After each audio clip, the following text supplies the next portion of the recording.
All right. Hey, welcome back, everybody. Thanks for checking us out. Thanks for being here. Unfortunately, two of our players are not going to be able to be here with us today, but we're Bastion, normally played by at Insanity. Go at at Insanity TTRPG on Twitter. Go check him out. And unfortunately, he's not able to make it today. Neither is our Amira Ash at X the Transient. Unfortunately, she's still not able to make it with us, but we do have a stellar cast here with us tonight. And let's go ahead and introduce ourselves, remind everybody who we are going to be playing, and let's go ahead and start up at the top. Emily, go ahead and go through who you are and what you're going to be doing for us here tonight. I'm Emily. I'm at Timberdoodles on Twitter. I'm a digital artist and I complain a lot. And I am playing Reverie, a tiefling swashbuckler rogue. Who is very happy that he didn't have to get teleported onto the back of an angry dragon, and hold on for dear life after throwing a sticky trap. So despite his despite how incredulous he was, he's very happy that friendship won the day, and now is really sus about our friend Xanathia. So, wait to see how that turns out. No idea why you would feel that way, but I guess we will. Moving down below, Par. Thanks for being here. Go ahead and introduce yourself and us two who you're playing for us tonight. Hey there, I'm Par. I pretty much just exist on the internet. I'm sort of like a wandering spirit that got lost in your house way back. I just visit sometimes. I'm playing Dram Loomis, a half-elf darkling who is a phantom rogue. And I can't really remember what happened last time. I wasn't here for it. But I'm excited to hop back into chaos because that's Fae. That's Fae business. That is true. We will catch you up when we go through a little recap, but very excited that you are back with us for the end. Next, let's go up to the top. Archival Dustbun. Anna, tell us a little bit about yourself and who you're going to be playing for us tonight. Yeah, that's me. I am Anna, aka Archival Does Bunny most places on the internet, queer and trans advocate, museum worker, and TTRPG streamer and podcaster. I am also the associate producer for Response Team Omnicron, a Lancer actual play podcast. And I play Ruluella, the Selkie Coldwater sorcerer. Both race and subclass are from the Children and Champions of the Fae supplement that we've been using. And yeah, Ruli was very confident in her friendship plan, but even if that had failed, the plan of teleporting Reverie onto the back of the dragon still would have worked. I'm certain of it. Everyone would have been fine. But it all worked out. Friendship won the day, as it is for every time for Ruli, somehow against the odds. Oh, I still would have loved to see that actual fight. But before we get to that, Brayden, go ahead and tell us a little bit more about yourself and who you're going to be playing for us tonight.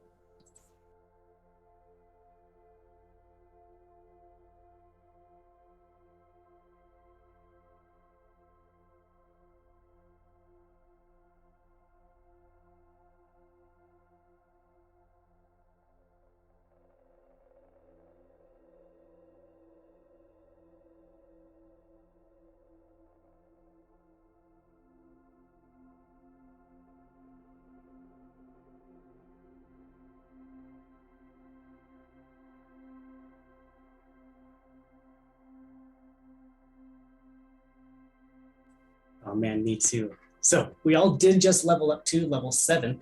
And let's go ahead and do a little recap. My name is Andrew Martinez. I am Martinez Tweets at Twitter. I am your DM, everything and everyone else in the world, science educator, and your narrator. So let's go ahead and do a little recap right now. With a lot of you a long way back, about a week and a half ago, realistically, you were brought into Oberyn's chamber and asked to figure out what was happening with the realms of the Feywild that have all been merged together and are all missing pieces that have been flying around in the sky over your heads. And while you managed to get to one or two of them, got to level 7. When you get to one of them, at least, and met a dragon that turned out to not actually be a dragon, but a little sea slug named Garvin. As you descended into the realm of Nymphindor and have been exploring there for a little while, as you lost your way a little bit, got distracted a little bit, met some centaurs, and started traveling to the East Star, the marketplace area of Nymphindor. On the way, you encountered a Cyclops farmer named Morris, and they told you a little bit about their hardships, especially with all of the farms that they used to have being taken over, and the added new influx of people from all these new different realms. Their work got a little bit more difficult as you took it upon yourself to go explore a little bit and hopefully help them with their problem. And you encountered the first farm and got rid of all of the hill giants that happened to be there. On the way to the southern farm, you encountered a woman who introduced herself as Xanathia and brought you to her home, you can assume, and made you a couple of different trades with a few of you.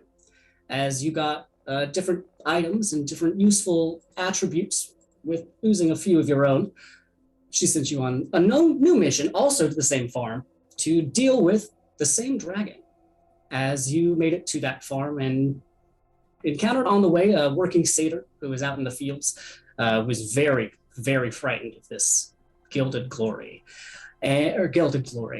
As you did encounter the dragon, you went all the way up to the farm, which is ancient. As you look at these stone walls around you right now, they are not collapsing, but they do not look new by any means. They're overgrown. Parts of them have been chipped and worn through time, but this is a very, very ancient building that you are standing next to. As the Gilded Glory flew in and you talked to it.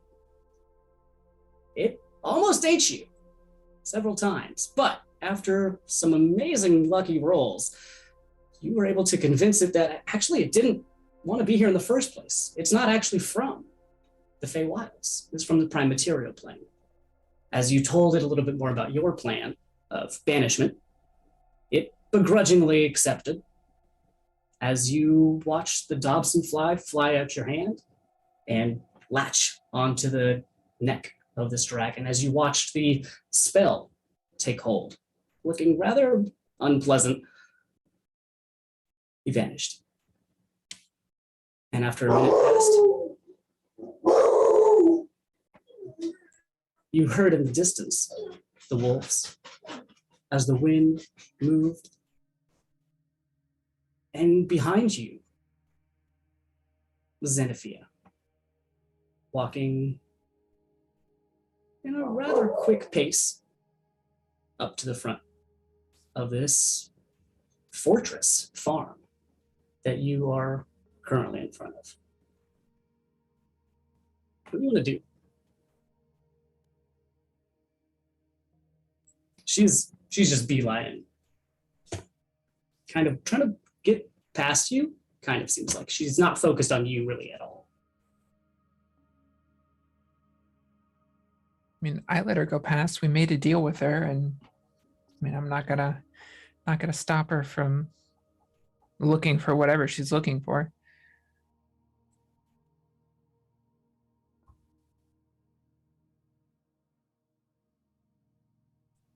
Yep.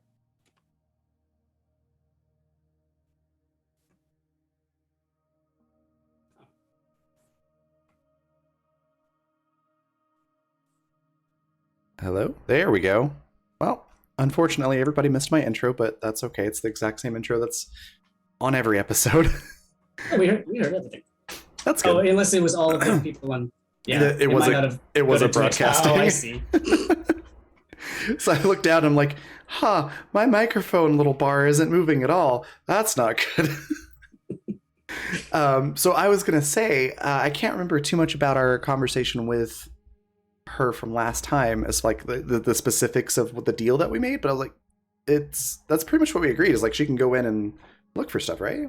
Yeah, so when you talked to her, she didn't really need any payment from you for this one. She gave you this for herself. And she just wanted this guy out of there, essentially, as far as you had asked, you didn't really pry very much because you were told kind of just to agree with things by Baskin, who felt like he had been dealing with similar folks before. So, as far as she had said to you, she just was trying to banish this thing. That's the easiest solution to get what she wants to get from inside of this farm. Yeah. But as to what that is or where that is, you didn't really get any details necessarily about any of that. Okay. Yeah. Considering Jinx is already not on the best terms, she's just gonna stay quiet and let her go about her business. Actually, she might just go invisible. Just cause. Like, I'm not here. Also, with you are the centaurs. They're kind of standing off to the side, just kind of surprised, honestly. They were honestly ready to fight a dragon, and it just is not a problem any longer. The fact that she has now shown up, you can see that they're talking amongst themselves, but as she walks right down and goes through the gate without really giving you a second thought, as you watch her go into the fortress and turn the corner, and she's out of sight. Oh, as she's turning the corner, would you like any help? We can help you look for stuff if you want. And she pokes her head back out. No, not really anymore. That's the one thing that I really needed you for. And spectacular job. Thank you. I appreciate your hard work. I do have it from here, though. Thank you again. Bye. Boop. And she ducks out. I do remember Reverie having kind of subtly passed a note to Tess, making sure that Bask's new peepers did not get a peek at it, that said something like, she really wants something on this that might be on this farm. But he does not know what it might be. So he was wondering if maybe the centaurs know. I don't know.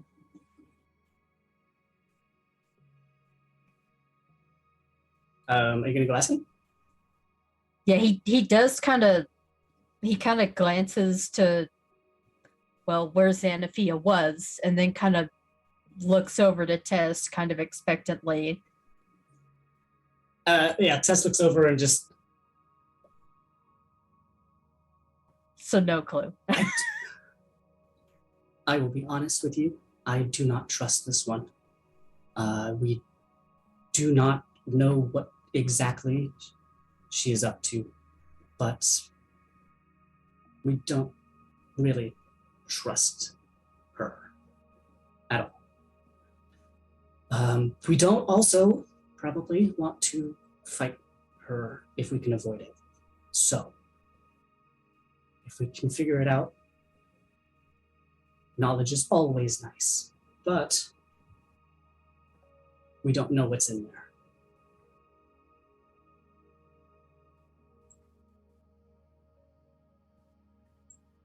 Tess looks back at the other ones and they all kind of look a little nervous, just like across the board. Whether or not that's because of what Tess had just been saying to them or because of their own. Even Little Mess seems to be like a little bit more quiet and calm than you normally see him. And it is currently getting darker and getting colder outside as you are currently just at the farm.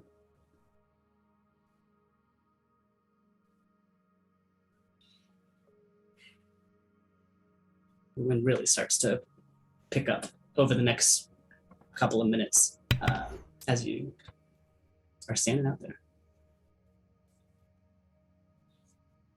Yeah, I think Jinx is still just going to do a wait and see.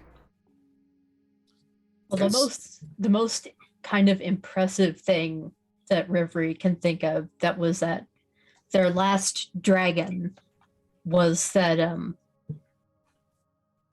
crystal that was supposed to be atop the portal for Sylvanthi. And would there be any reason to think? I mean, is that the crystal for Nymphador's portal is not where it should be? I would just assume that it would be on the island from Nymphador. That would be my guess, at least. Yeah, go ahead. You can roll an intelligence check.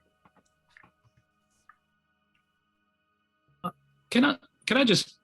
Is this change in weather just natural? I mean, I'm not from this realm. You are not from Nymphador, so go ahead and make a history or an arcana check for me. Oh, so not just a general intelligence. Okay, so history no, or No, Reverie, that was fine for you. That was to Dram. But for the intelligence, yeah, I mean, the assumption that Ruli just made is your best guess. You found one on one island, so that's 100% success rate, baby. The others are probably out on the other ones. makes sense for the terrible roll. With the 20 for history, you have read actually a little bit about Nymphador. And in the realm of Nymphador, sometimes things like weather patterns do happen, and you've seen a few of them, but you also know that the potential of emotion can stir up some weather patterns that aren't common all of the time. So whether that is necessarily, and especially with a storm kind of brewing, the fact that whether or not it's because the centaurs are feeling a little bit uncomfortable and nervous about this whole thing, or something else is happening at the same time, there are other reasons based on what is happening in the area that might also cause some kinds of weather patterns in Nymphador specifically. I see.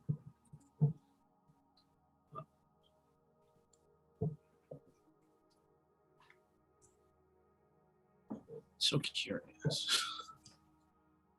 That satyr was quite a ways back, wasn't he?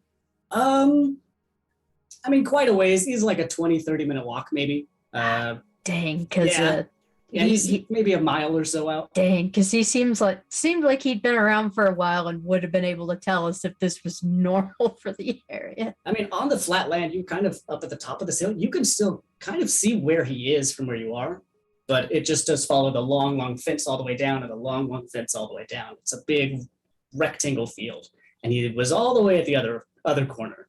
So Yeah, bit of a trek. yeah, a little bit, because this is also the one of the rump pastures, and in the distance you can also see some really, really big megafauna that just exist out here in Nymphador with all these different styles of horns and antlers, as they aren't really getting concerned about what's going on. A couple of them are looking up, but they're out aside on a farm, and this kind of stuff can happen all the time. So,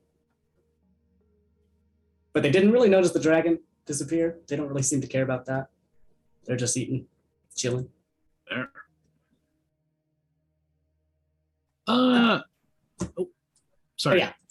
Since I think Dram recalling this information about how feelings sort of may or may not affect the weather, can I look around? Well, can Dram look around and see if there's any sort of like maybe tea leaves he can find, anything like that? Yeah, go ahead and make an investigation or a nature check as you just kind of glance around and see what's what at the farm. Are you going inside, or you're just looking at the outside stuff? Let's try to stay outside. Okay. Yeah, investigation or nature. Jeez, I took away my investigation proficiency. Oh. Yeah, I mean, there's some of these plants right outside. It might not make you're kind of not very sure about what kind of tea this might make, but they are definitely some nice little flowers out there. And some good leaves. You smell them a little bit, and it seems pretty sweet, pretty good. Reminds you of teas you might have had in the past, but not exactly the same, because these plants don't really grow anywhere else. But Okay. there might be some exports that are pretty similar that you might have had. Yeah, you think these would work? All right, then while the situation's just sort of lingering in space, just a little tense, Drem will go about making just a little bit of tea for our centaur friends. To Okay. just, get a little. I'm there. Awesome. Yeah, you sit down, you start to brew some tea. So, how long do we want to wait outside? I mean, I think while we're waiting, we should at least talk about what we do next. There's still another farm that we need to see to.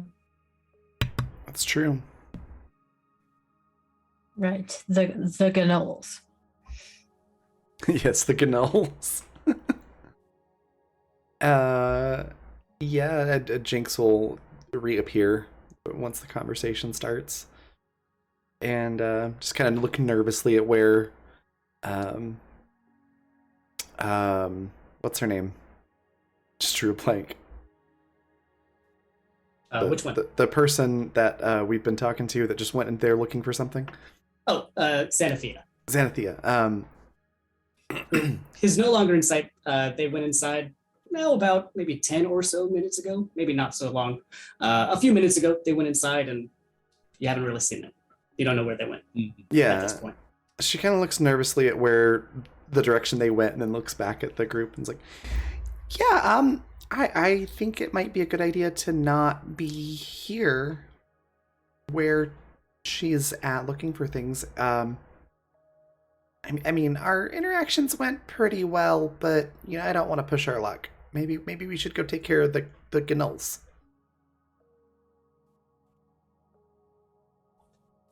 Yeah, she promised to leave as soon as she found what she was looking for. So that's our job done, I think. Jinx, you look over at Bob, who is really, you can tell, just really eyeing that door and like cocking his head a lot.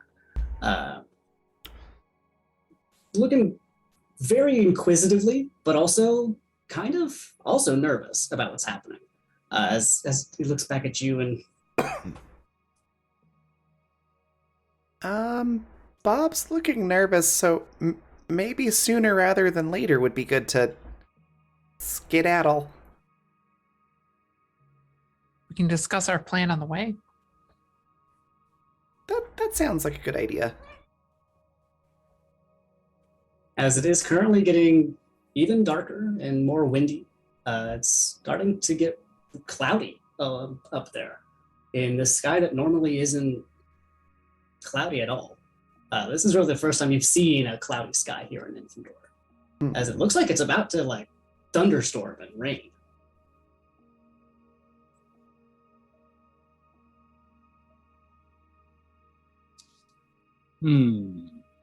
Yeah, Jinx is doing the like when you're talking to somebody but you gotta go, so you just sort of like take the short little steps away from them towards the direction that you need to go, like yeah, well I gotta go. That sort of thing. That's kind of her body language, as she's just inching away from that door and getting back towards the road. The centaurs they're taking that cue. They are not even really being subtle about it now. They noticed that you were heading that direction, and there they go. They're heading down the hill. Yeah, does the thunderstorm even seem like really localized around? Yes. I don't need to make it. It seems like it is happening like right above where everybody is. It doesn't seem like as the centaurs are leaving, it's not like following them specifically, but it is right above. Just right above this farm. Mm-hmm.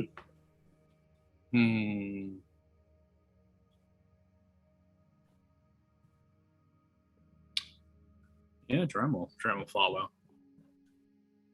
Okay. Guess it wasn't them. Yeah, no, Revery's not hanging around. He's not hanging around that either. That's bad. That feels like bad juju. So. All right. As you all start heading down, and making your way away from the farm.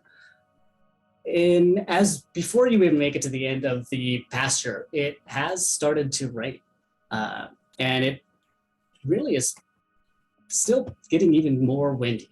As now the sky above you is just all rolling dark gray clouds. As you turn off and head, where are you going?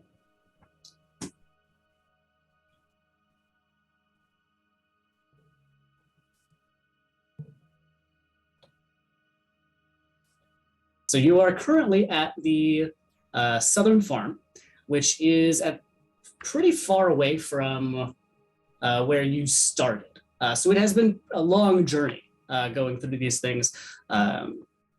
If you wanted to, I don't know. You haven't really slept in a long time, but where's our trajectory? Where are we headed? Yeah, I think we're headed towards, or at least Jinx starts heading towards the direction of the farm with the gnolls. I can't remember which cardinal direction that farm was in, but that way. Okay, so that is headed to the west, which if you are heading to the West Star, that's the same direction that you need to be going anyway. Oh, sweet.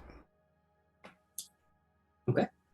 As you start heading off, and it's a little bit of a journey to get there. You are currently at some of the furthest south. In fact, as you get a little bit further out and away from the farm itself, just go ahead and roll a perception as you just are traveling.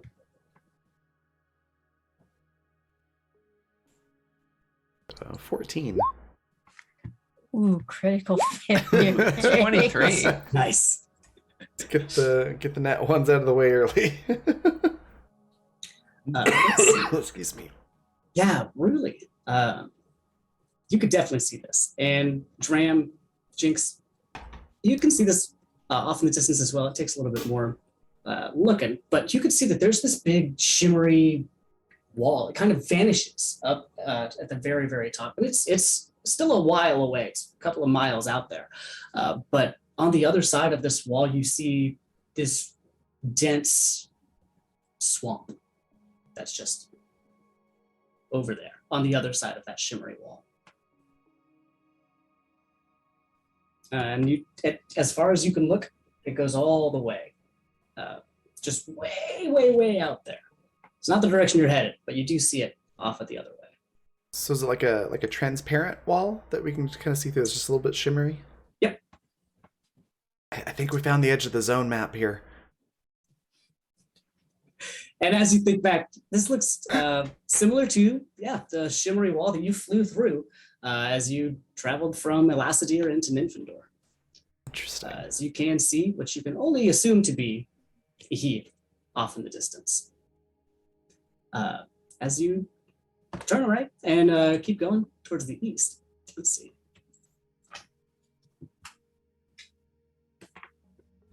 The centaurs are also very much on a mission to just kind of get back and get into a more comfortable area for themselves, as there aren't really any dangers on at least this part of the journey.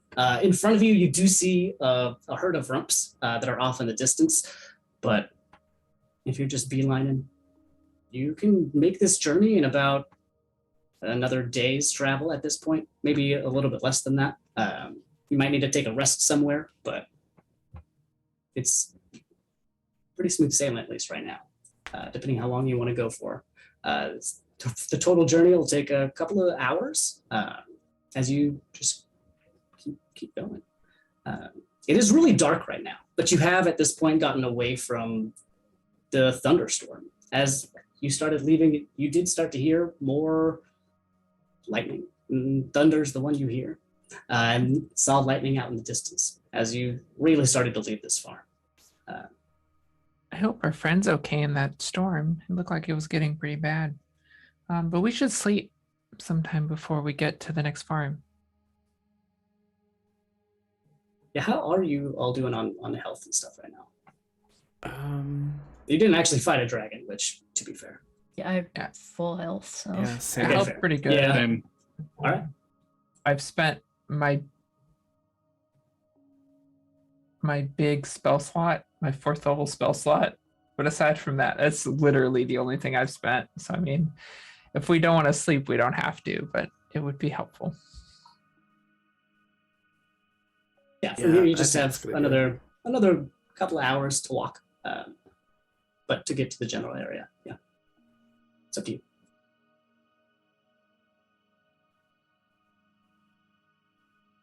Yeah. Jinx is going to be looking for a place to camp that'll be safe. And yeah. Yeah, where you are right now, it is pretty much just open field. There's a couple of rolling hills, but you are not really near any particular landmarks as far as you can even see. This just feels like an open field. There's not really any bushes or trees as far as you can even tell. Even flying up, like it just is grassland. So anywhere is as good as anywhere where you are currently.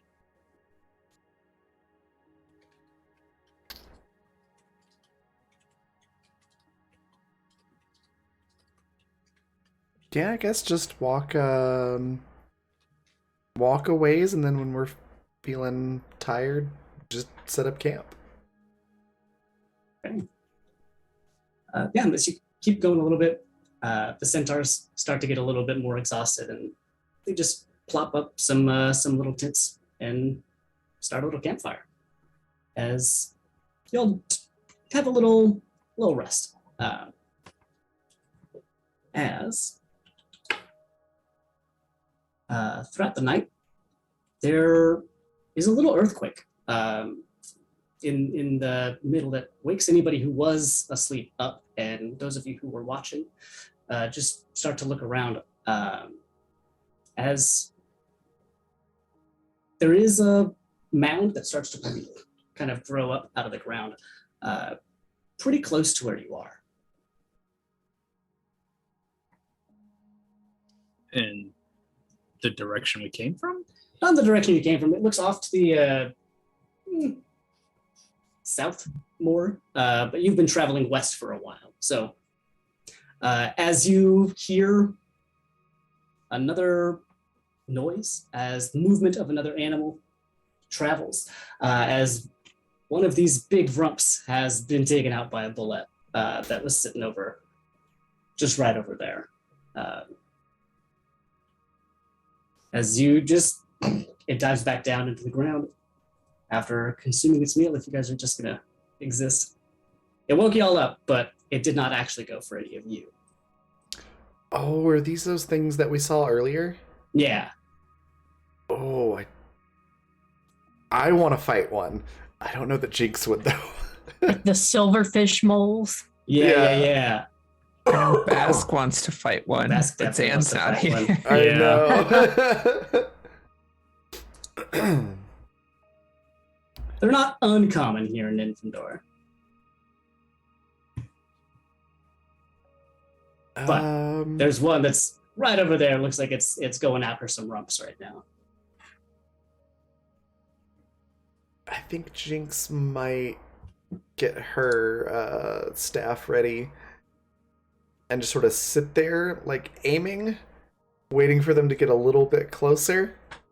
But sort of like, oh, well, if they don't come any closer, then I'll leave them alone. But if they kind of come inside this bubble, of space around the camp, then, I'm going to open fire.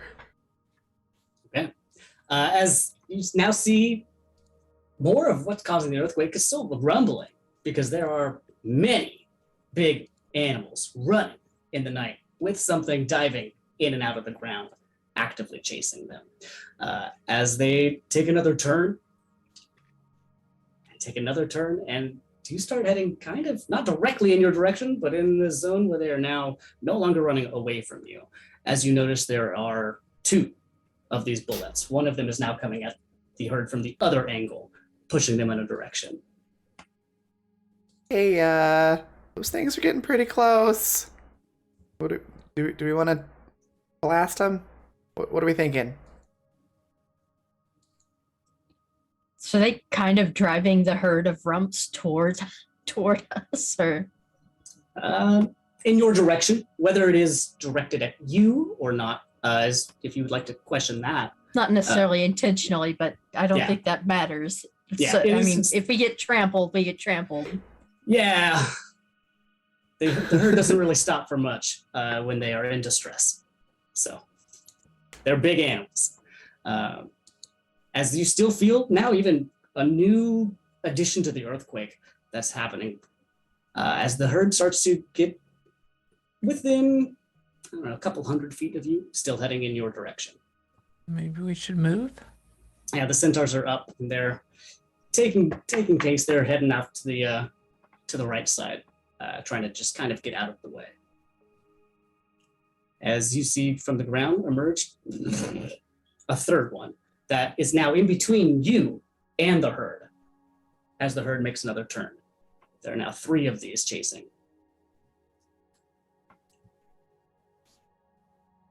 Yeah, moving sounds good. Okay. Moving sounds good. Looks like they set up a little ambush. Good for them. As the centaurs quickly pick up their stuff and just kind of move somewhere else. You didn't do anything, so it doesn't interrupt your long rest. As you move through and find a new little campsite, a little bit more tired, but it is now back to daytime. And where you are currently, it's bright again here in Nymphador. There's no more clouds in the sky. It is a bright, vibrant blue. A little breeze, nice, warm, kind of. As you see a couple of pink clouds out there, but nothing nearly as dark and sinister as you were seeing yesterday.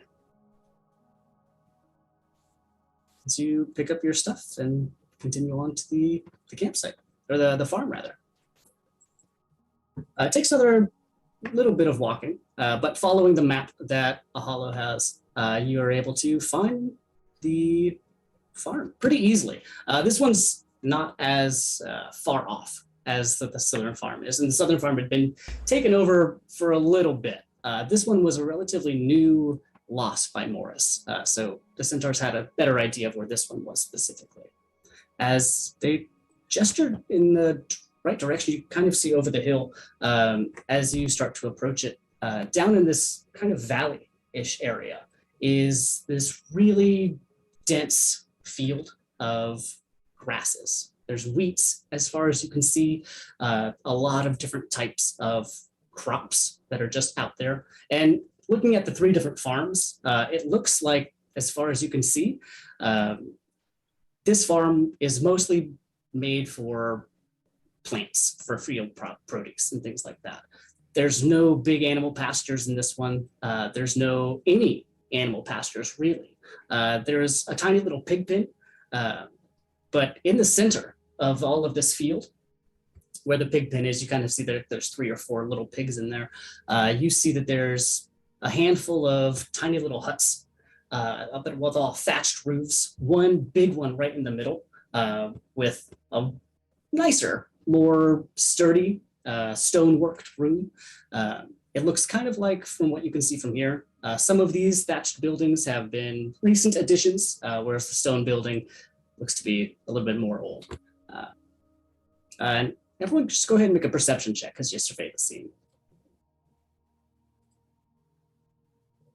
I got a 10. Okay. 21. That's a significant improvement over Yes, an it 8. is. Oh, nice. All right. So down beneath, Jinx is maybe a little bit distracted, but everybody else can see that there's a lot of movement happening down there. Jinx can see a few of the things, but something that really pops out to, everybody else really, is there's a gigantic scorpion down there.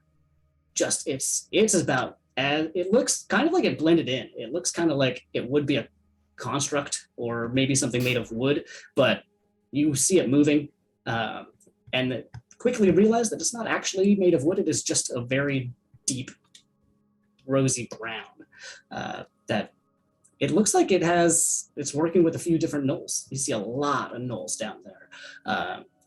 From your guess, there's, I don't know, 5 to 10 of them moving around at least that you can see outside. There's some other animals out there. It looks to be some hyenas that are wandering around, and their spots are these different colors of greens and blues and whites and blacks. You see a lot of movement. You don't see anybody that's particularly in charge outside at the moment, though. They look to be doing some training. They look to be just kind of doing some work, but they are unaware that you are here for sure. Morris had mentioned some cheetah things. Any sign of those? Not currently. As far as you can see, there's nothing like that specifically. At least not where you can see. Around on the outside, though, does appear to be what could be a trench. As far as how deep it is, unknown. But it looks to be that a few of you can identify that there's 3 little bridges that you can use to currently cross that, already set up right now. Oh, bottlenecks. Nice. Mhm.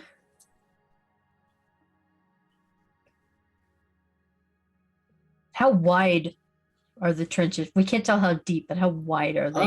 They are, well, you're at a kind of a weird angle right now, but they look to be at least 10 feet maybe from where you're at. You can definitely see that there is a trench and you are not particularly close. So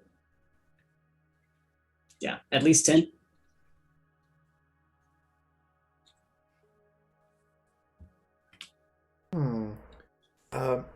Does anybody point out these specifics to Jinx while she's really fascinated by these wildflowers that we're just walking past? Plop out of the ground and just look up at you as you all are kind of standing in a now you can see a whole field of them. That Jinx is just like hovering over one, staring at it, like, oh, that's the coolest shade of pink. Thanks. You can talk? Yeah, I can talk. Well, that's cool. The flowers where I come from don't talk. You gotta get better flowers. Waddles off Fair. into the grass. And Jinx just contemplating this conversation while everybody else is actually saying the important stuff. And you can now look at these. There's a lot of pink flowers out there. Yep. Jinx is fascinated. Somebody's going to have to point out what's going on to her. Or not, I suppose. As Ahala looks down at you all and says, okay, now what? Okay. Anyone really good with animals? And do we feel like this is a situation where we can make friends again? Or, I mean, we can make them fight each other? Reverie does do that thing where he kind of swats his tail at Jinx, but misses by just enough that you know that he missed on purpose. What? Oh, you know what we could do? And she leans in conspiratorially. These flowers can move and talk. What if we find their leader and we convince them to help us? And then we just send a horde of flowers into this farm. That'll freak them out and they'll probably run away. What do you think?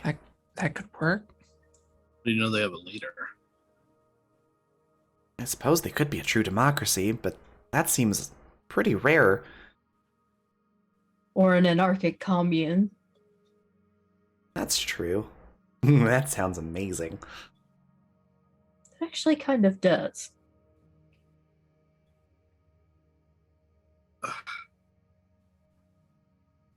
I'll let you handle that.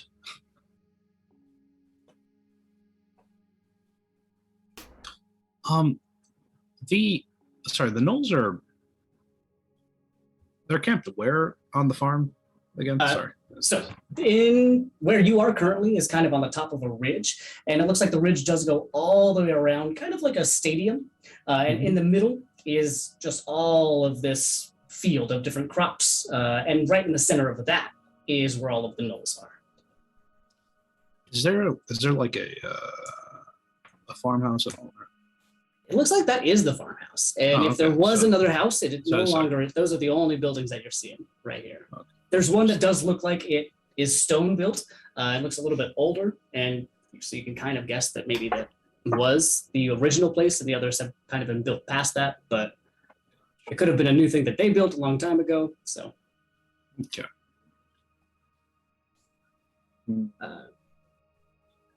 yeah, how long do you? As you wait there, for a little bit, just surveying the scene. About 20 minutes or so go by as you do see Revelry after thinking about them and pausing and looking. Coming back over the other ridgeline are a few of these very, very fast four-legged animals that are currently being ridden by more gnolls as they're far away from you, and you can tell that they are moving faster than your axe beaks were moving earlier. They are very, very quick. And they make a beeline through the field and directly into the main area. And you just watch all of them leap with ease over the trenches. They don't bother with the gate. They don't bother with the any of the bridges. They just And he immediately points them out Excuse to me. the others. and you can see that they are all currently now like pulling off bags and depositing stuff, going into different houses and going into the main house and pulling things in and pulling things out. They have a lot of satchels and a lot of bags, but as far as what is in them, unsure. Yeah, with that looks pretty intense. Like we might need some help. So Jinx is gonna go over to one of the flowers and like tap a petal. Like, hey, what kind of society do you all have? Are you all like a democracy of flowers, republic of plants? Do you have a monarch? What's the deal? As you ask this, you see the ground start to shift a little bit as a little bulb pops out, and you just see built in like kind of into the root is this little wrinkle that opens up. As you hear it kind of wiggle its way out. Who's asking? Well, my name's Jinx. I'm a sprite from the place that Jinx is from that the player can't remember now. Because apparently Fey names are hard for me. So I'm from there, and this is Ruli and Reverie and Dram, and over there's Boskin, and we're on a mission from Oberon. All right. I'm a flower. You can call me.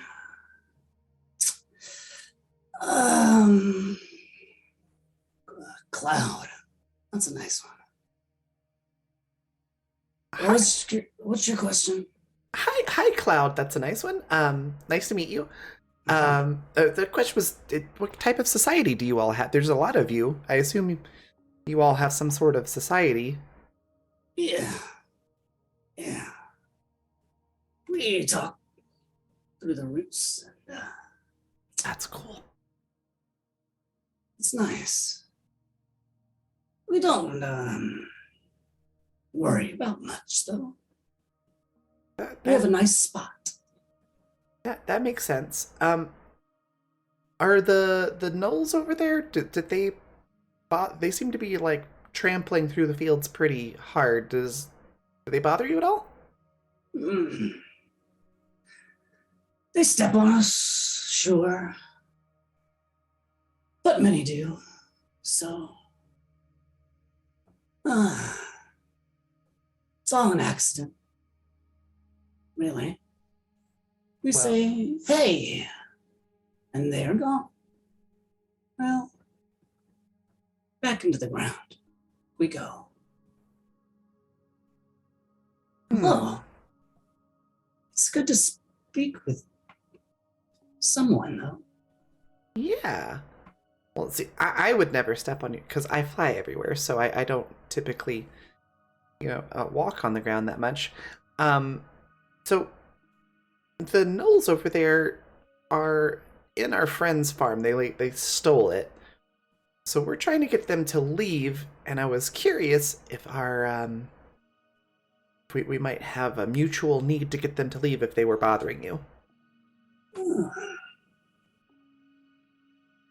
Well, no one really bothers us, really. But if you need help with something, we might be able to do something. Maybe. You got an idea?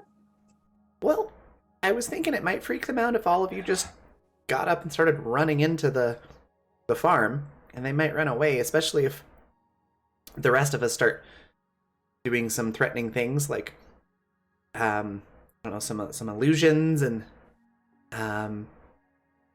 like I could blast a couple of them. So I'm gonna just make a big intimidating show of force, and then they'll run away because they're scared. Ah, sounds kind of fun. Go ahead and make a persuasion check. All right. Persuasion. 13. I'm going to use one of my advantages on this Okay. because All right. I really want this to work, and a 13 is not very high. Fair enough. So 16. All right. It's better, for sure. I'll go with it. While this conversation is happening, Gregory is listening intently, but he also has his journal open and just like sketching the flower that Jinx is talking to. Because this is new territory.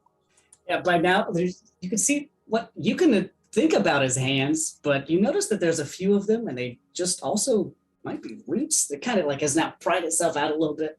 And the bulb that's speaking to you is like just still in the ground mostly, but there's a little face you see as it just propped up. Okay. Let me go ask. And it just goes back down to the ground. All right. And yeah.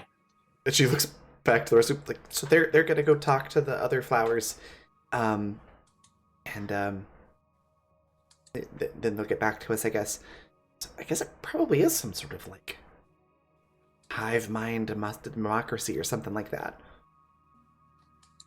because they can all talk to each other through the roots, so communication would be pretty fast, I would think. That's fascinating.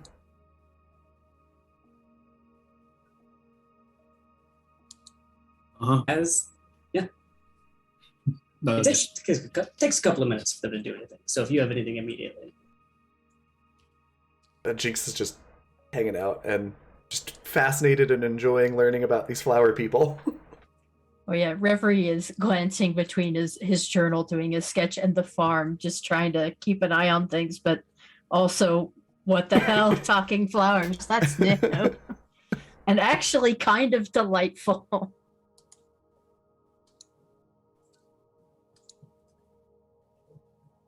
And after a couple of minutes of sitting there, he burrows back up. They think it's funny, also.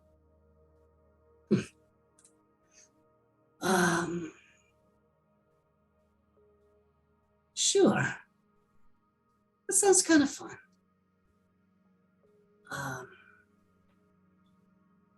When? And Jinx looks over at the rest of the group. Do we want to just charge in now, or do we want to? Do you all have any thoughts, concerns, additions, funny jokes? Well, the giant scorpion and the cheetahs seem like they might be a problem. Yeah, the scorpion. I could focus on the scorpion. We do still have this, and he pulls out the jar with the sticky trap in it. Oh yeah. I could also probably make the scorpion attack everyone else around it, create more chaos and fear. That would be perfect. I mean, who knows? We might need this later. It would be terrible to waste it.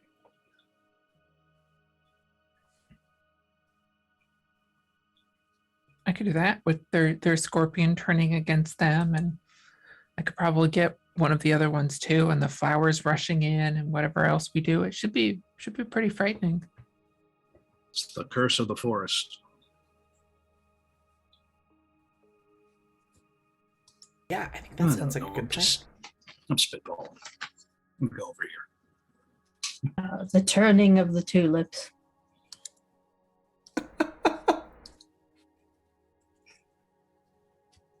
River kind of gives a little chuckle at his own joke.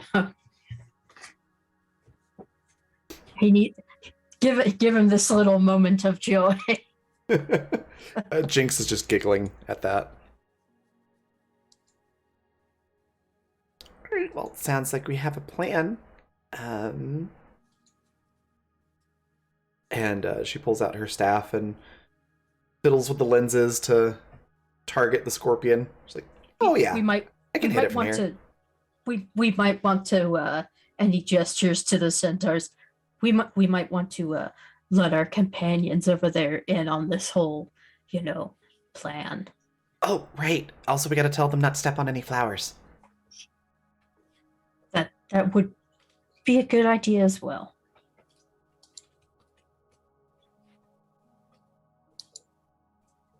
So yeah, Jinx will fly over there to the centaurs and start excitedly explaining the plan. Speaking very rapidly. So it's like, yeah, so there's these talking flowers over there, and they're really chill, like super chill. They're like, oh, people step on us, it's whatever. Because I would be mad if people stepped on me. I mean, just personally, that would be kind of painful. But anyways, they're pretty chill about it. So I talked to them, and we came up with a plan that they're gonna just like flood into the farm. It'll be really intimidating, and I'm gonna shoot this scorpion, and we're gonna we're gonna make a bunch of scary stuff happen, and hopefully the gnolls will run away. So that's sort of the plan. So make sure you don't step on any flowers, and do you have any thoughts or concerns? They all look at each other and look down at the ground as Naturo looks up and says, "You talk to the flowers? Okay. Cool. Yeah, I mean they're chill. Yeah, I mean sometimes there's a lot of them. Yeah, they go in circles sometimes, and it's just the fact that you got them to do anything is pretty cool. And they said they're gonna get out of the. Okay, cool. Yeah, I was just like, hey, it seems like they're stepping on you a lot, and we need them out of there. So I was like, do you want to work together? And they're like, yeah, that sounds awesome. Wow. Huh. They always just talk about how good soil is when I talk to them. I mean, soil would be pretty good if you're a plant, I suppose. It's probably like how I go on and on about this, this coffee stuff that I have, and she pulls out the pitcher plant. What's that? Oh, it's magical pitcher plant. It makes lots of different drinks. And this is one from where I live. And she'll pour out a little bit of the fancy coffee that she drinks every day that makes her super hyper, and hand it to them. You giving one to everybody? Sure. Okay. And as they all take it.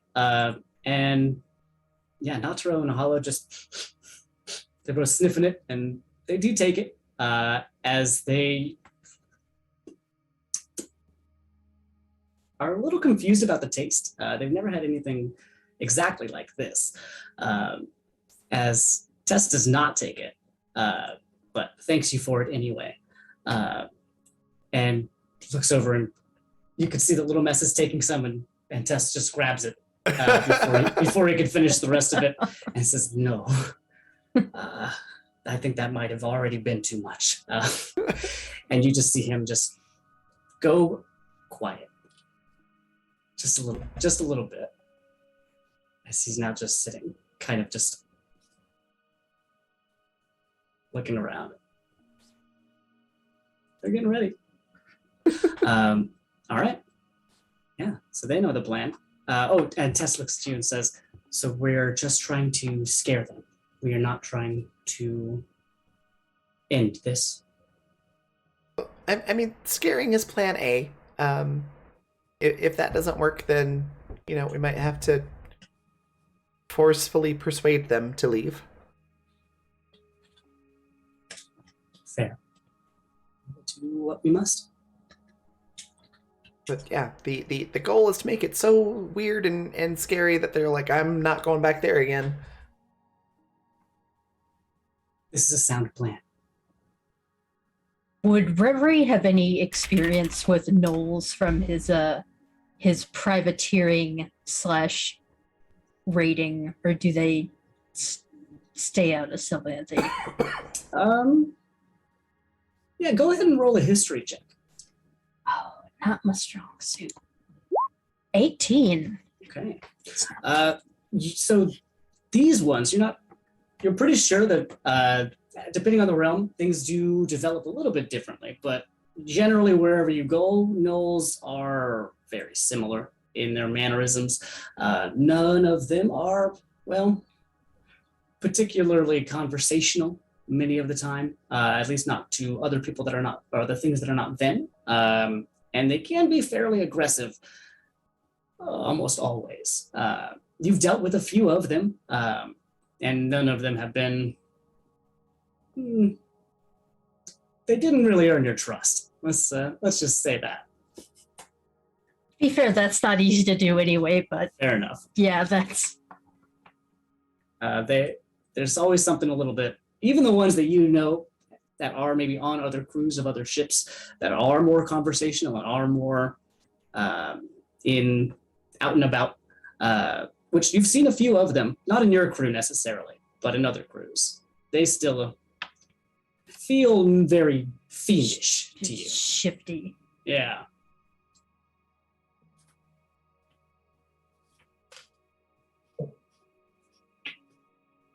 Well, I hate to say it, but I'd say even if diplomacy looked like it was working, it would probably be a lie. So gnolls don't tend to be very honest, except with each other, and even that's kind of a sometimes tale.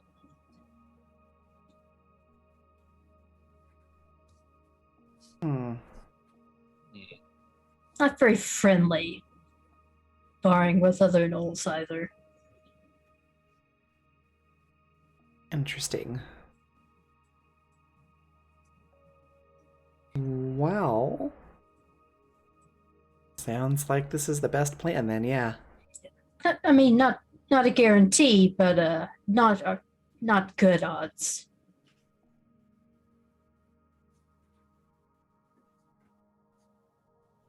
Tess grabs their blade and says, "We await your cue whenever we're ready." And we're going to go ahead and take a break right now, as we will come back to whatever flower fight shenanigans might ensue after the break. We're gonna use flower power. It's going to be great. Oh my goodness. I'm We'll excited. be right back.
Okay, we are back.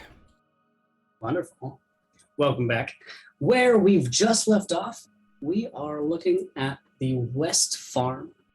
Used to be owned by Morris the Farming Cyclops. However, right now, currently overran by gnolls with a couple of other animals at their side. They have a couple of hyenas, a couple of larger, fast, cheetah-like animals, and a giant scorpion at least are the things that you can see.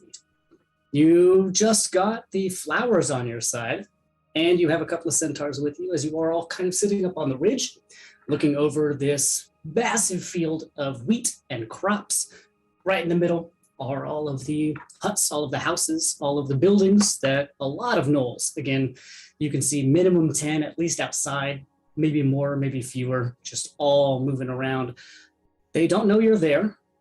It is about midday at the moment. It's pretty warm, pretty clear though. Nice bright sun. So your next move is up to you. They are unaware currently about where you currently are.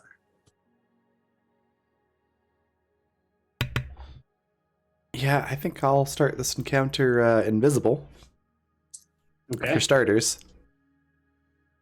So I will use that spell, and then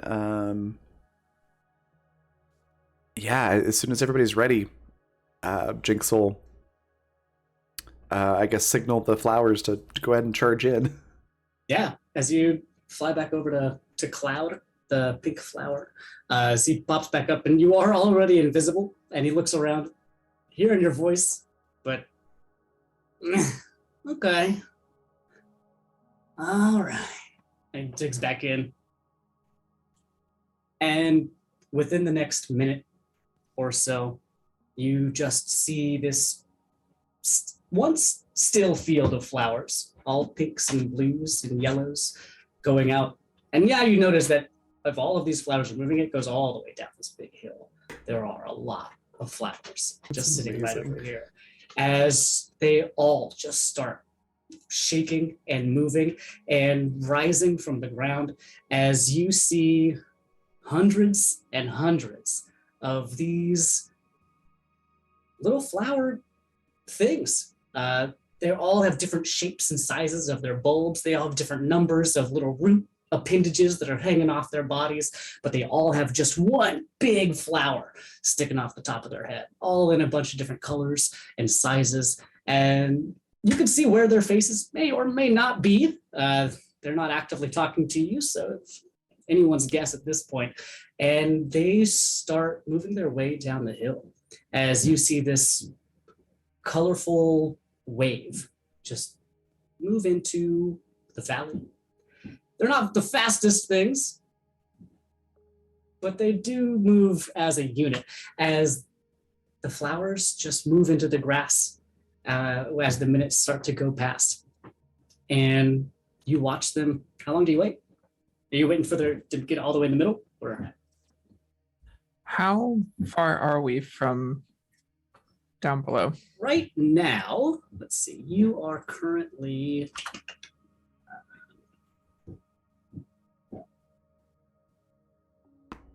so the inside of the where their houses are, where their buildings are, is about 500 by 500 feet, and you currently are about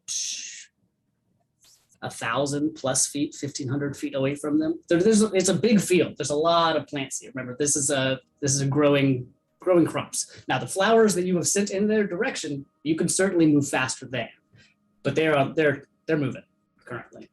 They move about 10 feet per round. Okay. I mean, I'll, Okay, sorry. sorry, I'll stick with the party. I can't do anything till I'm 120 feet from them, which is quite far at this point. So I will follow with the party. Okay. And this grass is still pretty tall. It's wheat, or types of different wheats. So they're pretty tall. As you notice that the flowers have now hit the grass fields and they just vanish completely. You can see that there's a little bit of movement in the fields as you know that there's something in there.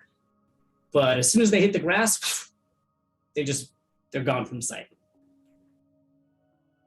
I'm gonna wait until I'm gonna move up to about just a few hundred feet away, maybe 450 feet away.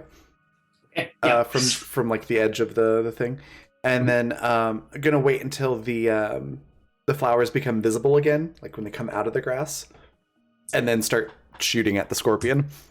Is my Okay. plan, and that plan is definitely relayed to everyone. Okay. So As you don't see, there goes Jinx. This is like that scene from Jurassic World, but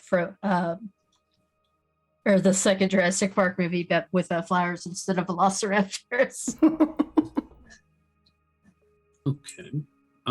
Well, now that the flowers have gone into the grass field, I think Dram will start moving in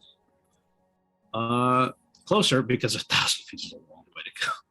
It is a long way. It's a big I'm field. assuming is the grass we're in, is it tall enough that we could kind of duck and hide as we move forward?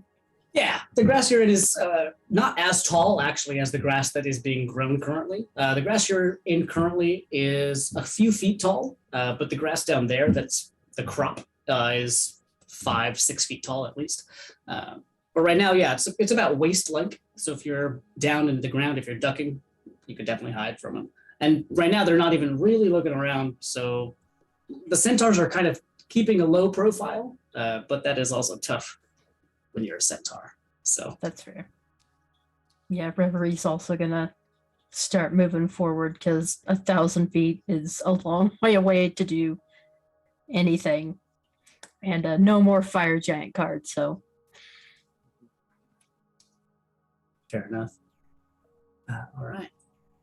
As you all move closer, go ahead and just make you're moving as a unit, the three of you. Go ahead and roll a stealth check for me. Alright. really it's one of my best things. I get a 14. Okay. Well, Right. Well, collectively, as you move down the hill, the centaurs are still moving with you at the moment, and they have also been participating in this group stealth check, and rolled pretty good. So the group of you move slowly, and Dram maybe drags a little bit, but Ahalo quickly picks you back up and says, "In the game. Let's go." And moves into the field.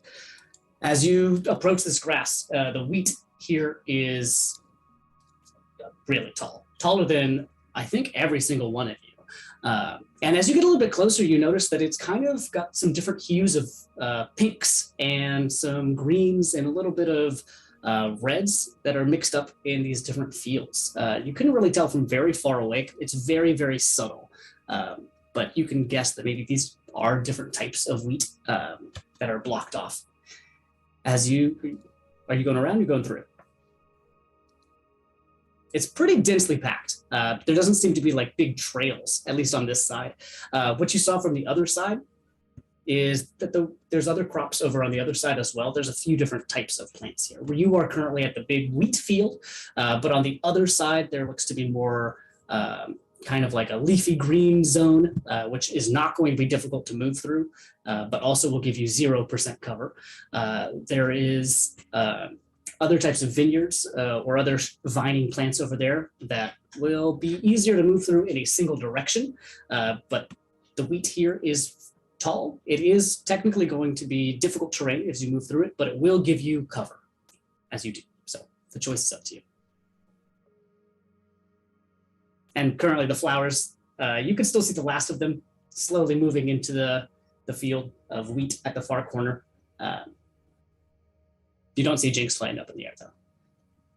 No flowers have made it to the other side yet, though.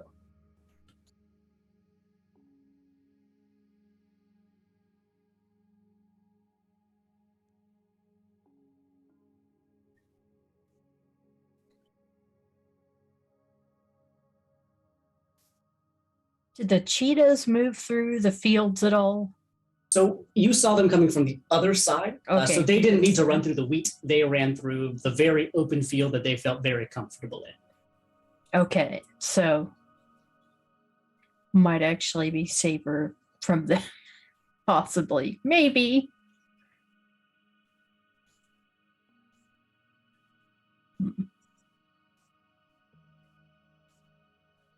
And you still have about a couple 100 feet of wheat to go through if you were going just directly towards them.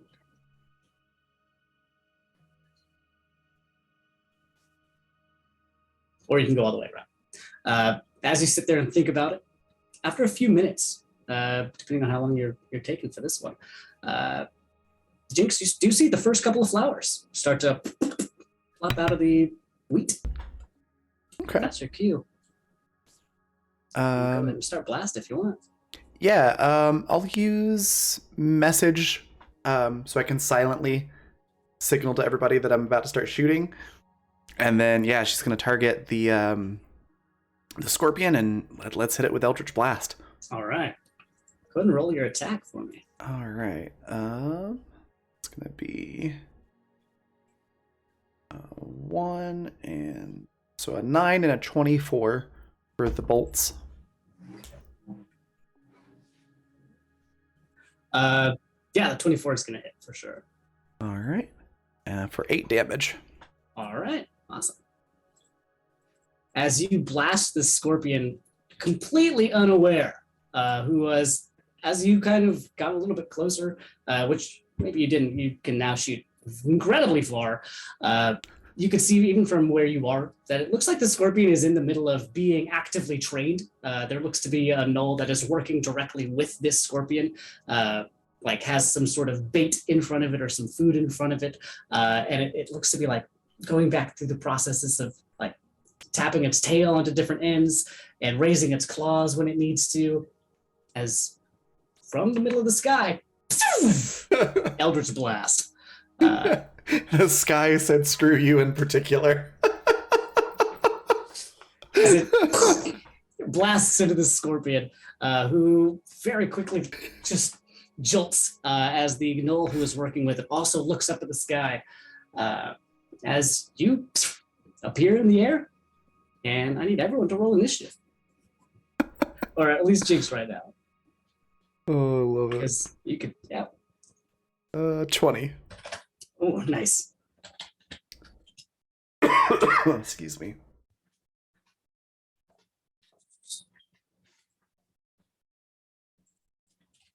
Let me get my initiative order for all my stuff real quick.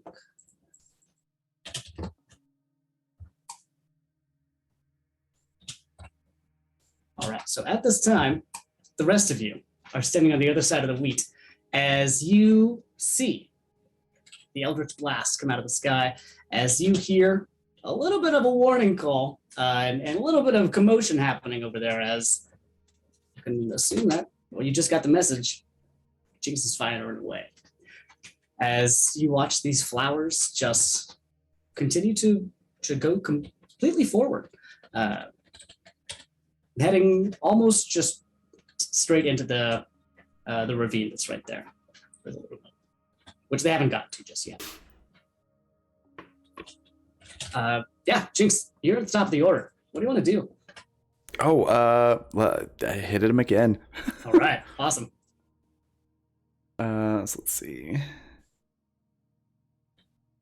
So 10 and a 16. Okay. The 16 is going to hit. Yep. All right. 13 damage. Oh, nice. Okay. As they all start moving around, immediately the first one to act immediately after you is a note that you were not looking at. But from inside of the center of the big stone building, you can see, as you're flying right above them, a little bit of a bigger gnoll comes out. This one has a bright red mohawk streak going all the way down its back, and it has this big club in one hand and a couple of piercings up on this really long, gnarled, pointed ear as it looks around, and you just hear it start yipping and yelling, and the rest of you are hearing this. There is a huge commotion happening in the zone over there. as they are all preparing for, well, attacking somebody at least. As the knoll itself that just came outside is going to go ahead and incite a rampage, as they are going to start jeering and cheering, and the gnolls that are outside start to also just start yipping and hollering, and there is a ruckus, as it seems every animal that can make noise is now currently as it's going crazy over there. What are the rest of you up to? I'm going to keep moving because we're still fairly far away, right? Yes. Which where are you headed? Are you through the wheat, or are you going around? Through the wheat. Yep, through the wheat's probably a better idea. Yeah. Okay. Sure did. Right. It takes a little bit of trekking this week. It's pretty dense. You're moving through it right now. As the rest of these, they all grab their weapons, and some of them were already ready, and some of them had to prep a little bit. As a few of them are going to fire off arrows at you, Jinx. And your AC is 13. 13. Okay. Then one is going to hit. Two of those arrows are going to be able to hit you, unless you have a reaction for that. I don't think so. Okay.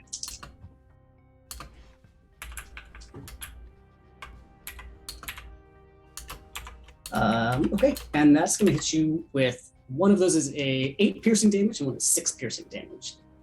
All right. So you have 14 total piercing damage, being hit by 2 of these arrows. And you saw a few more of them that you had able to be dodged past. There was at least 6 arrows at this round that flew in your general direction.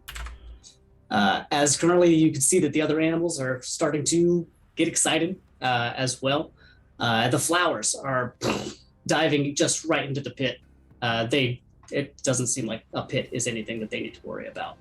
Some of them have made it over the bridge or onto the bridge. They are now ahead of the pack, the ones that have walked on the bridge are now crossing into the farm field. The rest of you are moving through the wheat, unless you're doing anything particular. You got at least 2 more turns, 2 more rounds of going through there, because it's a little bit of a trek. Okay, Jinx, what are you up to? Let's do what's the one I'm thinking of?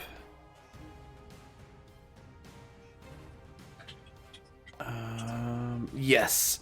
Let's do mirror image. Okay. To make it a little bit harder to hit me. And What's that look like? so Jinx is sitting there, or hovering there, and shooting, and gets hit with a couple of arrows, and then all of a sudden there's 3 more of Jinx who's been hit with a couple of arrows that are just sort of in a line, a little bit of like an offset line around her, and it becomes difficult to tell which one is the real Jinx, and all 4 of them start moving forward to get closer, and I'm going to keep doing that every turn until I get within about 200 feet. All right. Awesome. Oops, that's not what I meant to do. Yeah, about 240 feet is the location that she's trying to get to. Okay. How many duplicates do you have exactly? So there's 3 duplicates. Okay. Cool. If you have 3, 6. All right. So every attack, they need to roll a d20. Awesome. All right. Cool. Excellent. And they all just will continue to shoot at you. Now there's a lot of you in the air, but now, as far as they're aware, there's a lot more targets that are available. And they all start trying to hit as many of them as they can. You can see that even the one that did the calling in the first place has also now taken out its bow, which does look meaner and nastier than the other bows. And they all start shooting at you. Let's see.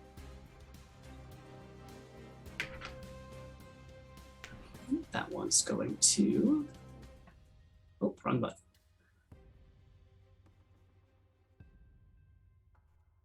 All right, so first, even to see if they attack at you. That one is, okay, that's at least one. And two of them are actually going to be shooting at you. The rest of them either missed your duplicates completely or have hit them. You have currently one duplicate left from the spell. But the ones that are attacking at you specifically, one of them flies right past, and one of them does hit you.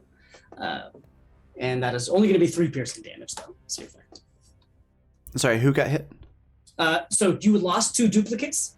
A lot of them missed, and one of them did end up actually hitting. Oh, okay. But that was only for 3 piercing damage. Gotcha. Sorry, I was reading another spell and got distracted, so I missed that part. No worries. All right. As they've taken their shots. The animals can't really attack you from where you are currently. The flowers are still making their way. The rest of you are still making your way. Unless you're doing anything in your turn besides. Are you dashing, full dashing at the same time, I'm assuming? That was my plan at least. Yeah. Okay. Once Good. I'm within 120 feet, I would like to do something. Okay. You full dash that time, and that you are now within 120 feet, so your next turn you'll be able to do that. Jinx, back up to you. All right. Let's see. Let's the one with the big scary looking bow. Mm-hmm. Let's go ahead and blast him. Okay. Oh, can I cast that at a higher level?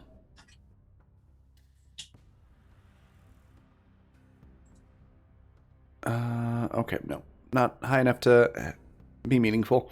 So let's do this. So 23-9, I'm going to use an advantage on that second one. Okay. Because I'm getting a little tired of those low rolls. So 23 and a 10. Okay. The 23 is going to hit that guy. The 10, unfortunately, does not. So that's 5 damage. I am getting such low rolls. And then I'm going to use a bonus action to cast Sanctuary on myself. Okay. If someone wants to attack me, they have to first make a wisdom saving throw. And then on a failed save, they have to choose a different target. Ooh. Wow. That'll be fun. Yeah. All right. And they are going to do that right now. As more of them have started coming out of the huts around them, currently right now you can see that there's maybe 10, 15 gnolls at least. And many of them now, more than there was the last couple of turns, have pulled out their bows and they're getting ready. So all of them, how many d20s do I have? Oh my goodness. I need to make wisdom saving throws. And let's see, regular wisdom. Nothing. Okay, flat rolls it is. For the Pack Lord, that's a fail. What do they need? Oh, 15. Okay. So 1 success. That's a 1 fail. Fail. I think I still have 1 duplicate as well, right? Yes, you do. So this person is going to have to figure that out also. 2 successes.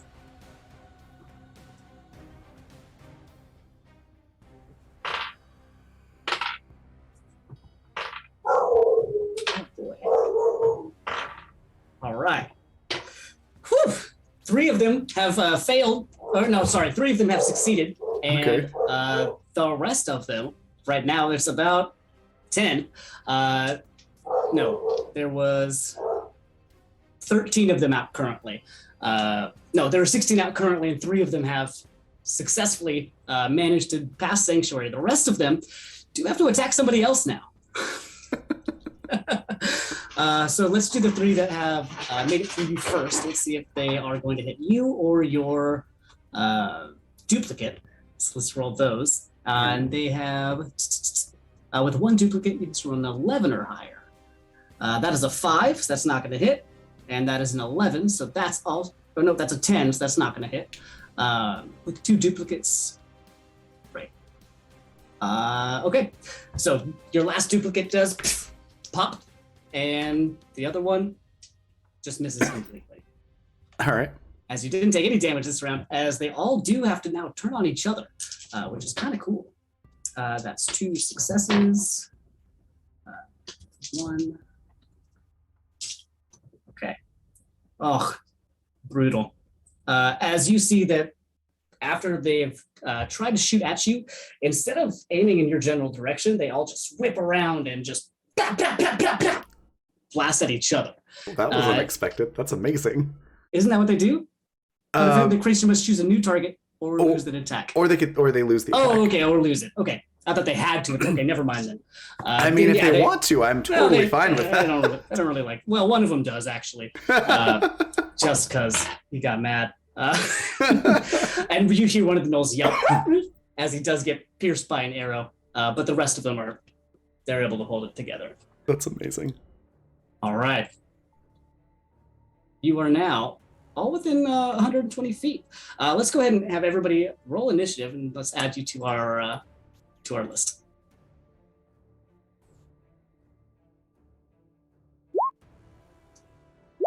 Nice.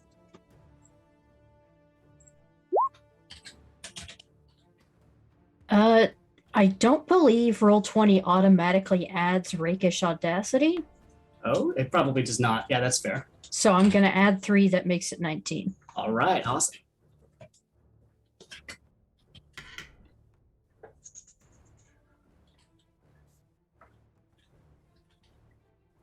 Excellent. So we are at the top of the order. You are about 120 feet away. Really, you are first up. What do you want to do? You can't see anybody yet. You do see Jinx is floating up there, and the arrows have been flying. You can see that much. But as far as anything happening on the battlefield, you're still in the grass. How far am I? If I kind of poke my head up a little bit and look, how far am I from the leaders? The one with the mohawk within 120 feet of me? So he is right in the middle. He's at the big stone building. So depending on what you wanted to do, he is a little bit further out than 120 at the moment, but some of them at the very far edges are within the 120. So if you're ever going to him specifically, you got to get a little bit closer to that guy. I'll get a little bit closer then. Okay. Yeah, so I'll use my action to dash as well, Alright. if that's what I need to do. Awesome. As you keep trekking. Excellent. Jinx, what are you up to? I'm just going to stay where I'm at, and well, I guess how far away am I? At this point? Well, that depends on how high up you've been flying. So that one's up to you, really. You're still like right in the middle of their vicinity. You are pretty much right above this stone building. Probably, but I mean, you could be honestly any amount of distance away. But right now, probably within 120 feet of above them. Okay. Yeah, she's probably like maybe 40 feet in the air, Awesome. roughly. Yeah. So yeah, I think I'm good there. And then I'm gonna do mirror image again, and then sanctuary again. So just refresh both of those.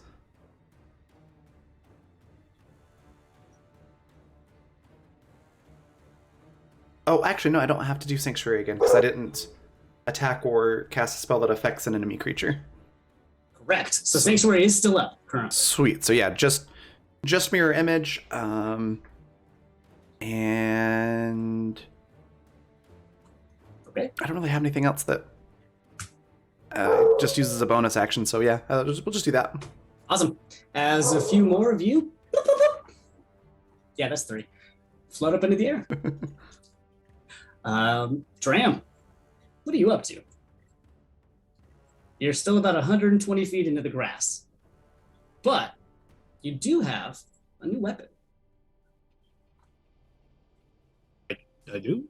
So when you talked to Xanathia, you made a deal. I believe you took the deal for the work blade.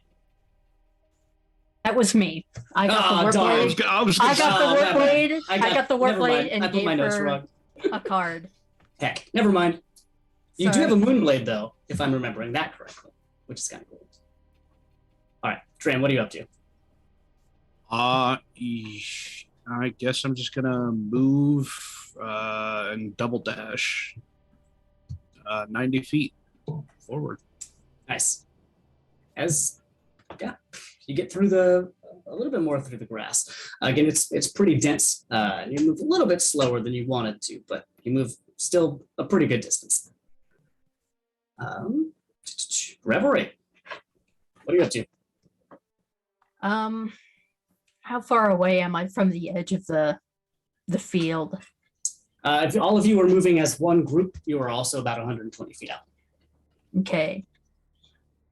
Out of curiosity, that scorpion, how well trained did it look? Did it look like maybe if the knoll nearest to it was a little limpy, a little in bad shape, it might look at that as a snack?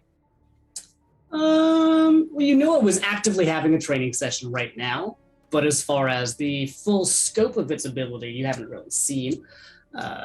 So Not 100% sure not where 100% its loyalties sure. lie. Yeah. So I'm just going to continue moving with the group then. But when we get to how far is the edge of the field from the knoll and the scorpion? The edge of the field from the knoll and the scorpion would be about, and by about I mean exactly, let me look at my map, still about 150 feet from the edge of the, because again, the farm itself is about 500 feet across, where all of the rooms, all the buildings are. And the pit, or the vault that goes around, is about 10, 15 feet long. So they're about in the middle, roughly, not quite in the exact center, though, so they're about 150 feet in. I think I'm just going to keep moving with the rest of the group then. Okay. Yeah. As the gnolls start to, well, they're shooting again. So they are still having to deal with Sanctuary, and then they have to deal with the other one. So let's see. Let's roll some shots. That is one success. That is only one so far still. Okay, 2 successes. 3, 4, 5. Okay, only 5 of them, and then they need to now see who they are going to hit with all of the fake jinxes that are out there. Change. Wait.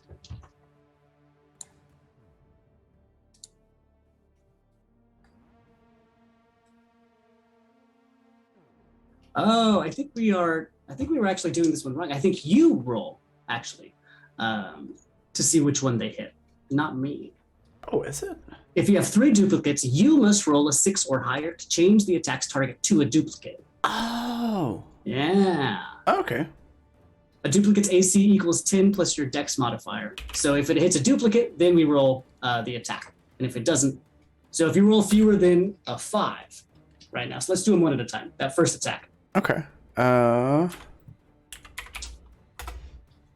It's a 12. All right, that's a duplicate. 18, That's a duplicate. 10, Mm-hmm. 15, and 19. Okay. So those are all really good rolls, which is excellent for you. So Yes. with that, and they got even better as you kept going. Especially, Your 3 duplicates are out, but none of the arrows hit you. that's fantastic because I have 18 hit points right now. Oh my goodness. Yeah, that 19 that's a good time to roll a 19 there. Yep. Awesome.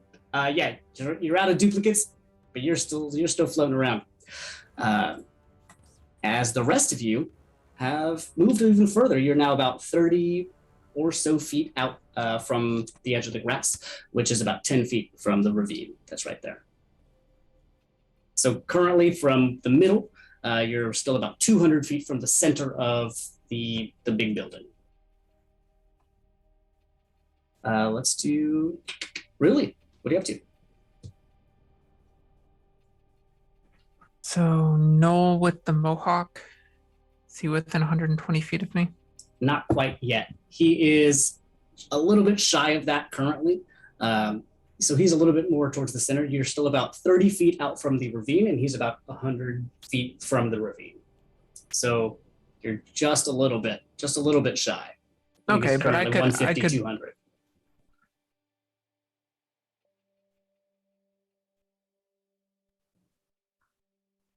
Sorry, how far is he? From you right now, he's about 150, maybe a little bit more than that feet. So you'd have to exit the grass at least to be able to hit this guy. Okay. Yeah, if he's 150, then 30 feet will get me. My normal movement will get me within range of him. Yep. And where was the scorpion? Was that on this side of it, or is he on the other side? The scorpion is on the kind of the other, further away than the guy with the mohawk. Okay. Is there anything else within 120 feet of me on this side that looks especially dangerous? There's a bunch of gnolls, there's a bunch of hyenas, there's a few of these dire cheetahs that are sitting out there. There's a lot of other targets that are within range currently right now, that are within 100 feet of you. But just that guy, that one dude in particular is out of reach. Yeah. No, the scorpion's fine if I can hit like one of the dire cheetahs. But so I move 30 feet, and that puts me within range of Mohawk, probably leader then, right? Mm-hmm. Puts me 120 feet from him. Yep. Correct? Yeah. Yes. Okay. Yeah. And I am going to, this is going to cost me 3 sorcery points. A mist kind of hangs around Ruli as she bursts out of the grass that's here. And I guess first I need the Mohawk leader and the dire cheetah to give me intelligence saving throws. Okay. All right. DC 16. DC 16. Oh, they're really good at intelligence. That is an 18 minus 1. The guy with the Mohawk succeeds. And the scorpion is a 7 minus 5, so that's going to be a 2. He's not within 30 feet of me. Yeah, I don't think I can do anything.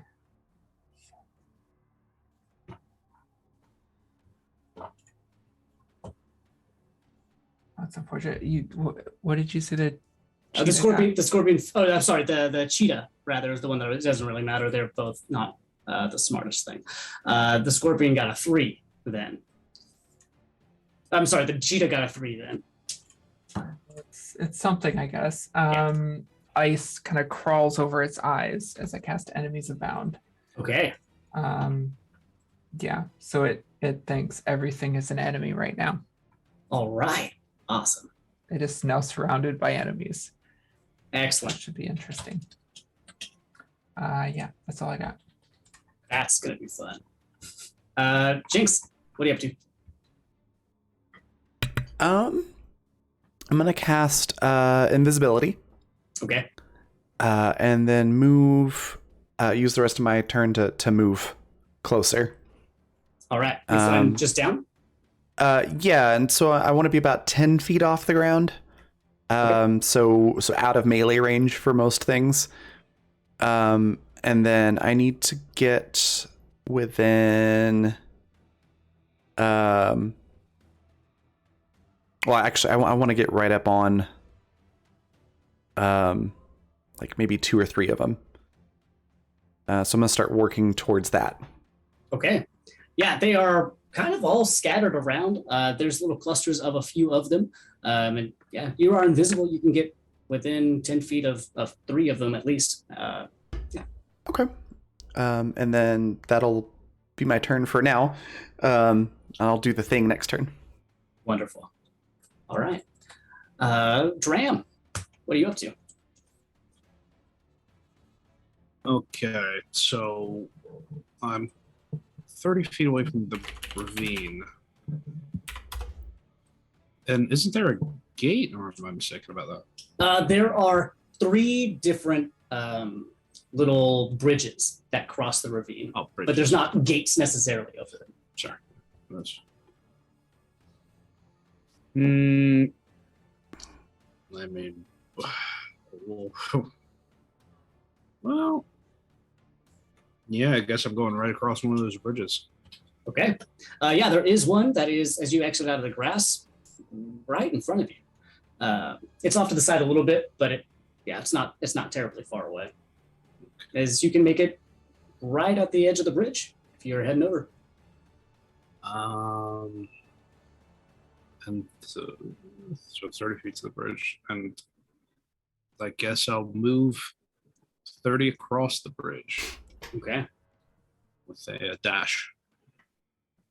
As you do, yeah, you are now in the zone of all of these different gnolls and hyenas and cheetahs. There are many around you. Looking just a quick glance, there's 15 at least, 20 maybe, at least just gnolls themselves. There's a lot of stuff moving around you right now. All right, Revelry, what are you up to? Oh, I am going to.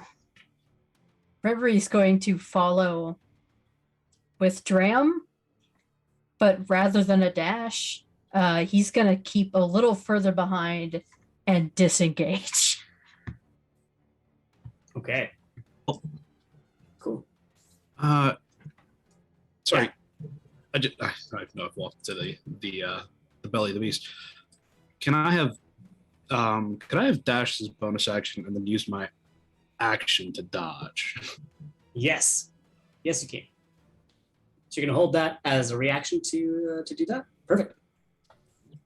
All right, and now it's their turn. As the one with the mohawk notices that his spell has been cast on him, and he had to do something. As he turns and looks at the lot of you that have just crossed the bridge right into his territory, as he is going to look over at one of the gnolls that is pretty close to you all right there, and just point at it and just growl this deep guttural at it. As this gnoll is going to immediately swoop around, and it's going to take an attack at which one of you? You, Revelry. But as you are, it's going to roll that at disadvantage at the moment. And that is a 3 and a 9, so it is going to miss no matter what. As you have prepped your dodge action, as you jumped out of the way. The Gnoll pack leader is also going to, you could see, put their longbow away and pull out a pretty nasty looking glaive. It's got a really wicked curved tip to it. Dangling from the parts that are directly near the handle are strings of leather with different bits of bones, and you can see there's a little skull that's dangling from the bottom, as he just is now glaring directly at the two of you. As the rest of the gnolls start to freak out a little bit. They were all watching this thing that just disappeared in the air above them, and now there are two other things that are right over here. As many of them that are in your vicinity turn around, and they are going to take a couple of attacks at the few of you that are right there.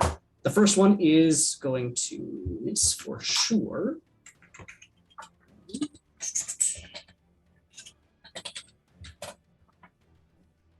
All right. Let's see. So with the dodge action taken, any attack roll is still at disadvantage. Both of you have taken that one. So they're going to certainly try. That's going to be a miss on you, Dram. The next one is a miss on you as well. And that one is also a miss. And then three of them are going to shoot at Revelry. That is 2 misses. That is a miss. And that is also a miss. Good dodge actions. As a few of them have done their darndest, and you have successfully avoided my arrow puzzle. So, next up are the animals that are right there as well. A couple of these cheetahs start to look around. These hyenas start to look around. The scorpion starts to look around as they are kind of confused. And you see one of them even turn on the other ones as they make their first leap. As one of these massive fast animals that you saw run through just pounces on the one next to it, and they get into a scuffle. In fact, they actually knock each other into the pit, and now you can just hear noise happening from down below. As one of the hyenas tries to do something, and that actually is going to hit. Hey, it's 2 16s. And that is going to be a bite against you, Dram. So excellent. That is going to be 1d6. That's going to be 5 piercing damage in that bite. The next one is not going to hit either. And one of them is going to jump at you, Revelry, and that is also not going to hit. Now you have a lot of things right next to you, but only one of them was successful in actually dealing any sort of damage. From the far corner, you also see that there's some gnolls that are sounding a different type of alarm, as you hear a little bit of laughter, a little bit of like, from down, as over these buildings and under these buildings and around these buildings, coming from the southern part of this farm, you do see a field of flowers that are just moving slowly through them, as they are absolutely confusing these gnolls and these animals that they're moving through. Really, what do you want to do?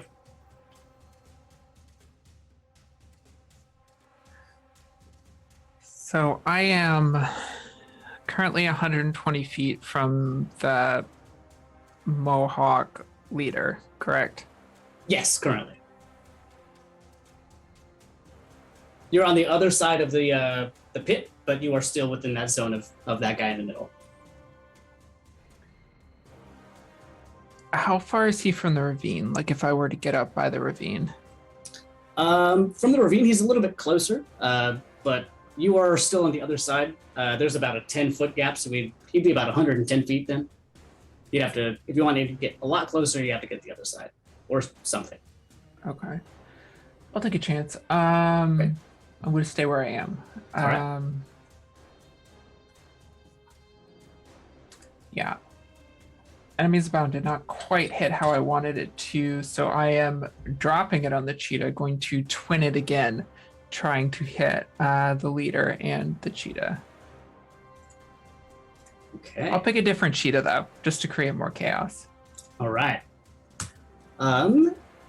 As you emerge from the grass and start to cast this spell, I need you to re-roll that, as this guy is going to, after I've already been cast a spell on, he's going to slam his glaive against the ground, and these tendrils of little leather and skulls are going to dance and send out a wave of energy, as a couple of little silvery barbs fly in your direction and stab into you.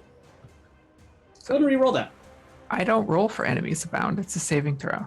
Well then, never mind. He's not going to do that because it's not an attack roll. It's an intelligence saving throw. Yeah. Never mind then. I thought it was a different thing. Sorry. No worries. That is going to be a fail on his part. And who's the other one you cast it on? A different dire cheetah. Okay. That is going to be also a fail on their part. Also, the first dire cheetah is no longer affected, but Okay. I think the other cheetahs are angry enough at it. So They're it's still just gonna so fight in down. chaos with the Yeah. cheetahs. Yeah. Awesome. So the leader now thinks everybody around him is an enemy, which is great. I'm going to step back into the grass Okay. and move a little ways, like flank-wise, so that they kind of lose where I am. I don't want to get pelted by arrows. I don't have very many hit points as a sorcerer. All right. Woo. And that's my Good turn. move. Awesome. Jinx, what are you up to? That was amazing. Yeah, Dram, you're on deck. Just high enough so that if there are any flowers on the ground, this doesn't hit them, Okay. and just barely out of melee range is kind of where I want to position. And I'm going to cast Wither and Bloom at level 3. Okay. At level 3. So it's a spell save of 15 to take half damage, and then I get to use 2 of my hit dice to get hit points back. Okay. Is there anybody that you are in particular trying to get in this Withering Bloom? If I could reach the big scary guy, like that would be awesome. But if not, then just any of the gnolls. The one really. with the one with the mohawk. Mm-hmm. Yeah, so you can definitely get him in there. He's close to one other gnoll. But Okay. there's a place you can get a lot of them, which is close to your companions also, but he alone is next to only one right now. Okay. Okay. So the that's two gonna of them, be- yeah, Constitution saves. That's going to be a 17 plus or minus what? Okay, that's going to be a success from the Pack Lord, and it's going to be a fail from the other gnoll. Okay. So that's 28. It puts me up to 28 hit points, and then. Good. So the ones that failed take 15, and then the ones that succeeded take 7. Okay. Awesome. And then bonus action, we're gonna do Sanctuary again. Okay. Cool. That was minus 15. And that is my turn. Awesome. Nice. Good turn. Dram. What are you up to? Reverie, you're on deck. All right, I'm in the midst of all the foes. Yeah, you got a lot of gnolls around you. You got some hyenas around you. You got 2 cheetahs around you. A lot of options. Lots of options indeed. So,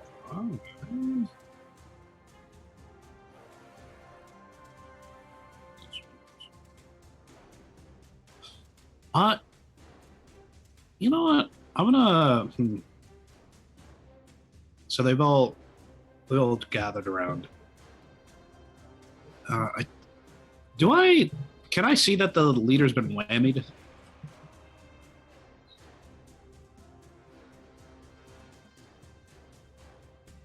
Oh, that's a great question. Really, what does that spell look like for you? For me, when it happens, it looks like ice kind of crawls over their eyes, and that's what's like refracting what they see, and why they're seeing all enemies around them. Nice. Yeah, so there's big ice blue, kind of like a mask over this thing's face. And you've probably seen this thing before, so yeah, you have a pretty good idea. Okay.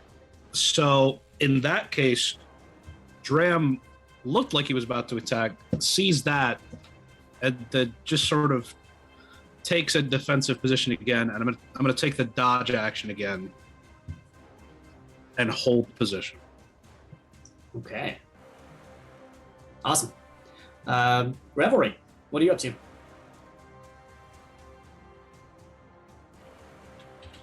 Oh gosh. What do we have around us again? So, in your immediate zone, there are currently, like directly next to you, 3 gnolls. Oh no, there are 3 gnolls directly next to Dram. In your zone, there are 2 hyenas that are right next to you, and there are 3 gnolls that were shooting at you with arrows, but they are still within about 20-ish feet, so they're not super far away. It looks like they're kind of swapping their weapons right now. Okay, but the hyenas are right there. There's 2 hyenas right next to you. Yeah. Okay.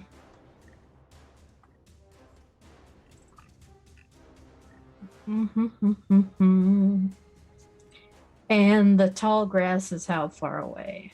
The tall grass is on the other side of the pit, which is about 10, 15 feet, and then about another 10 feet. So you're about 20, 30 feet away from the tall grass. And the hyenas have no damage on them whatsoever. Currently not, no. Okay. Well, they're within 5 feet of me. Yep. I'm assuming. Yes, absolutely they are. So I'm going to pick one of the hyenas. And sneak attack Okay. with my rapier. So fingers crossed. That'll be a 23 to hit. Okay, that's going to do it for sure. 13 sneak and 4 piercing. Yeah, you just this hyena just collapses onto the ground. It is not. Nope. And then I am going to use my movement to kind of haul back towards the grass some and disengage with cutting action. Okay. Awesome. All right. As you look over and you're watching to see what happens next, you hear from the grass another rustling as Great. you just hear this scream as over, just leaping over the pit and just colliding headfirst into one of these knolls is a very furry centaur with claws out and just attacks this guy. One of the smaller ones, you can tell just by looking, just by listening, little messes out as he's now currently in the fray and loving it, it seems. As the one with the big red mohawk looks around, and it is going to, so it has to attack the closest one. What's the spell say exactly again? Really? Me? Yeah. Can you read the spell again real quick? Yeah, I can throw it to you. Yes. Oh, excellent.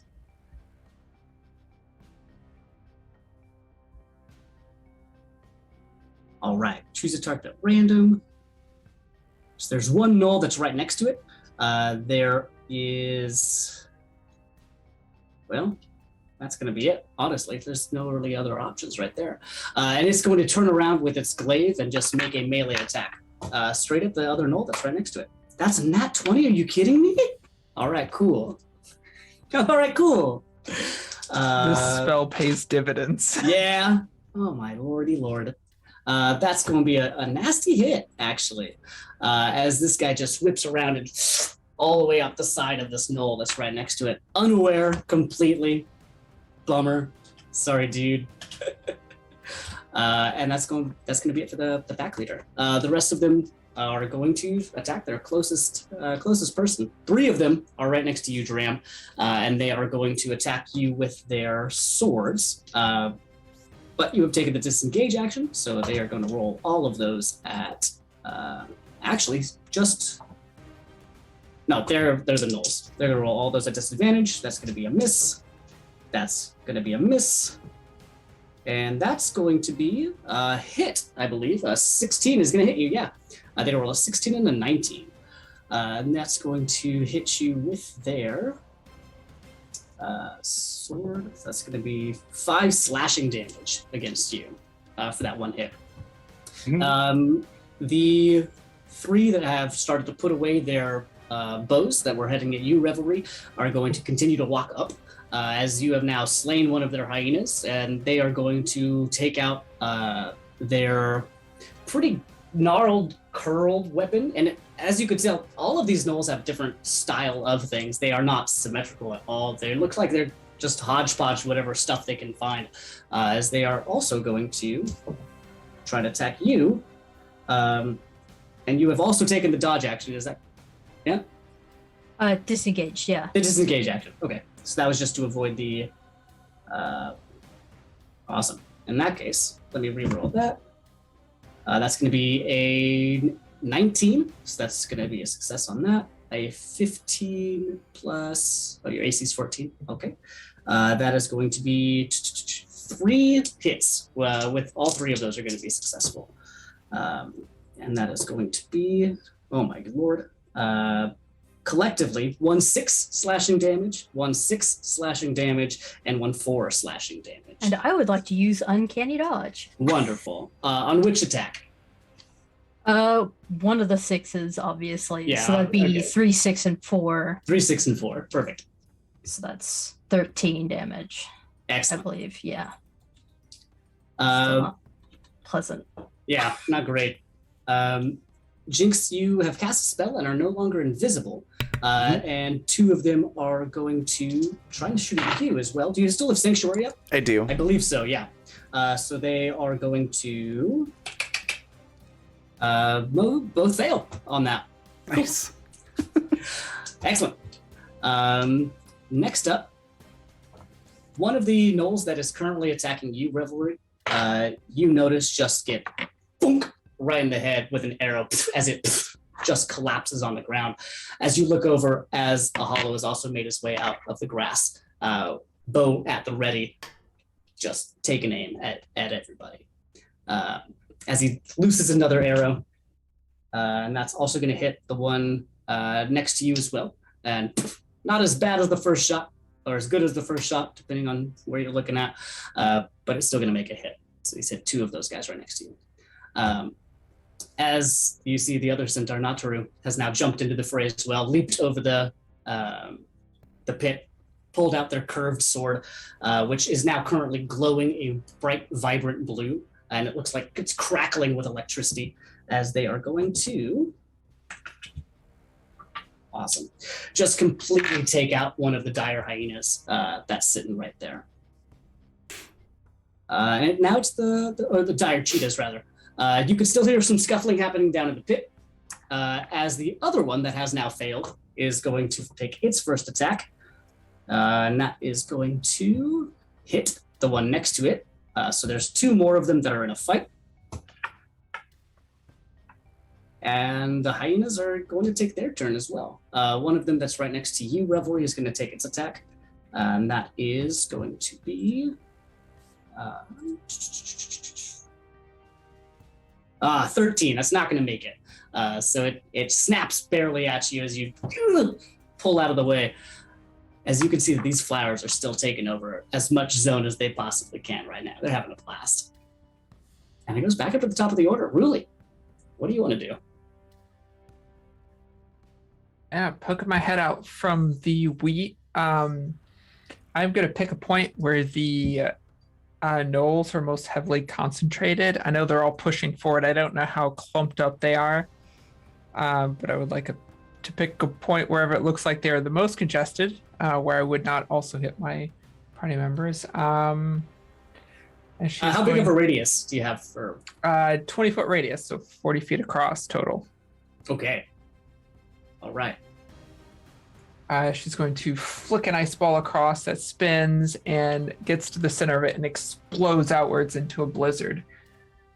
All right. And it's going to be dexterity saving throw for however many are in that space. Yeah, looking at the battlefield, you can kind of gauge that if you actually hit the guy with the mohawk, which would be kind of counterproductive to the spell you cast currently on him, you would be able to get that guy and the gnoll that's right next to him. You would be able to get 2 of the 3 that are attacking Dram currently, and at least one other, maybe 2 others that are in that same zone.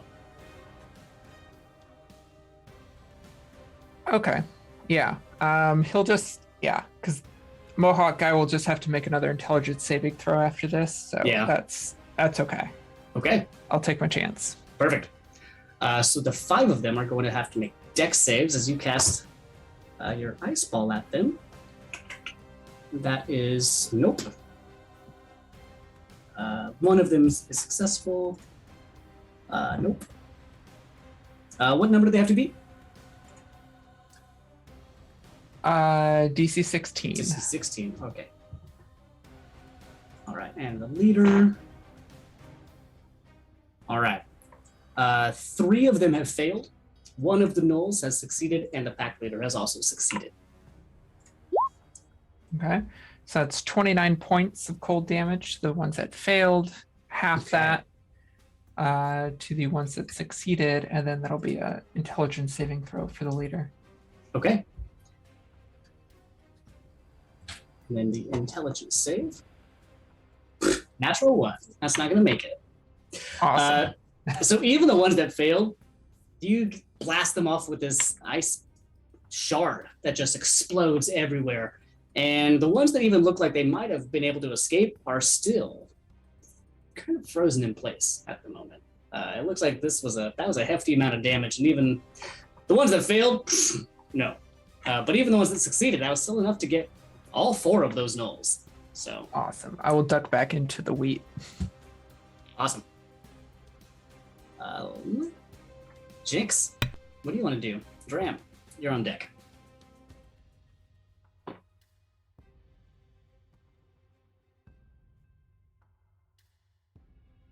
Oh, sorry. Mute button Oh, didn't it's- actually unmute. Oh. Same.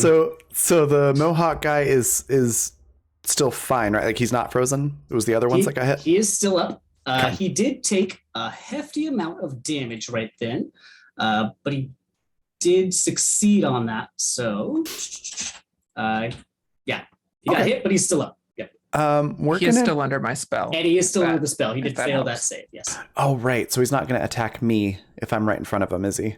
Well, he will make a random roll, so he possibly can, but he's not going to 100% attack you. Okay. I'll still go for it.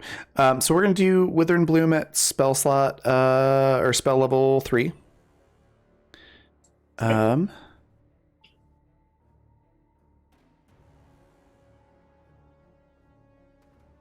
So that's gonna be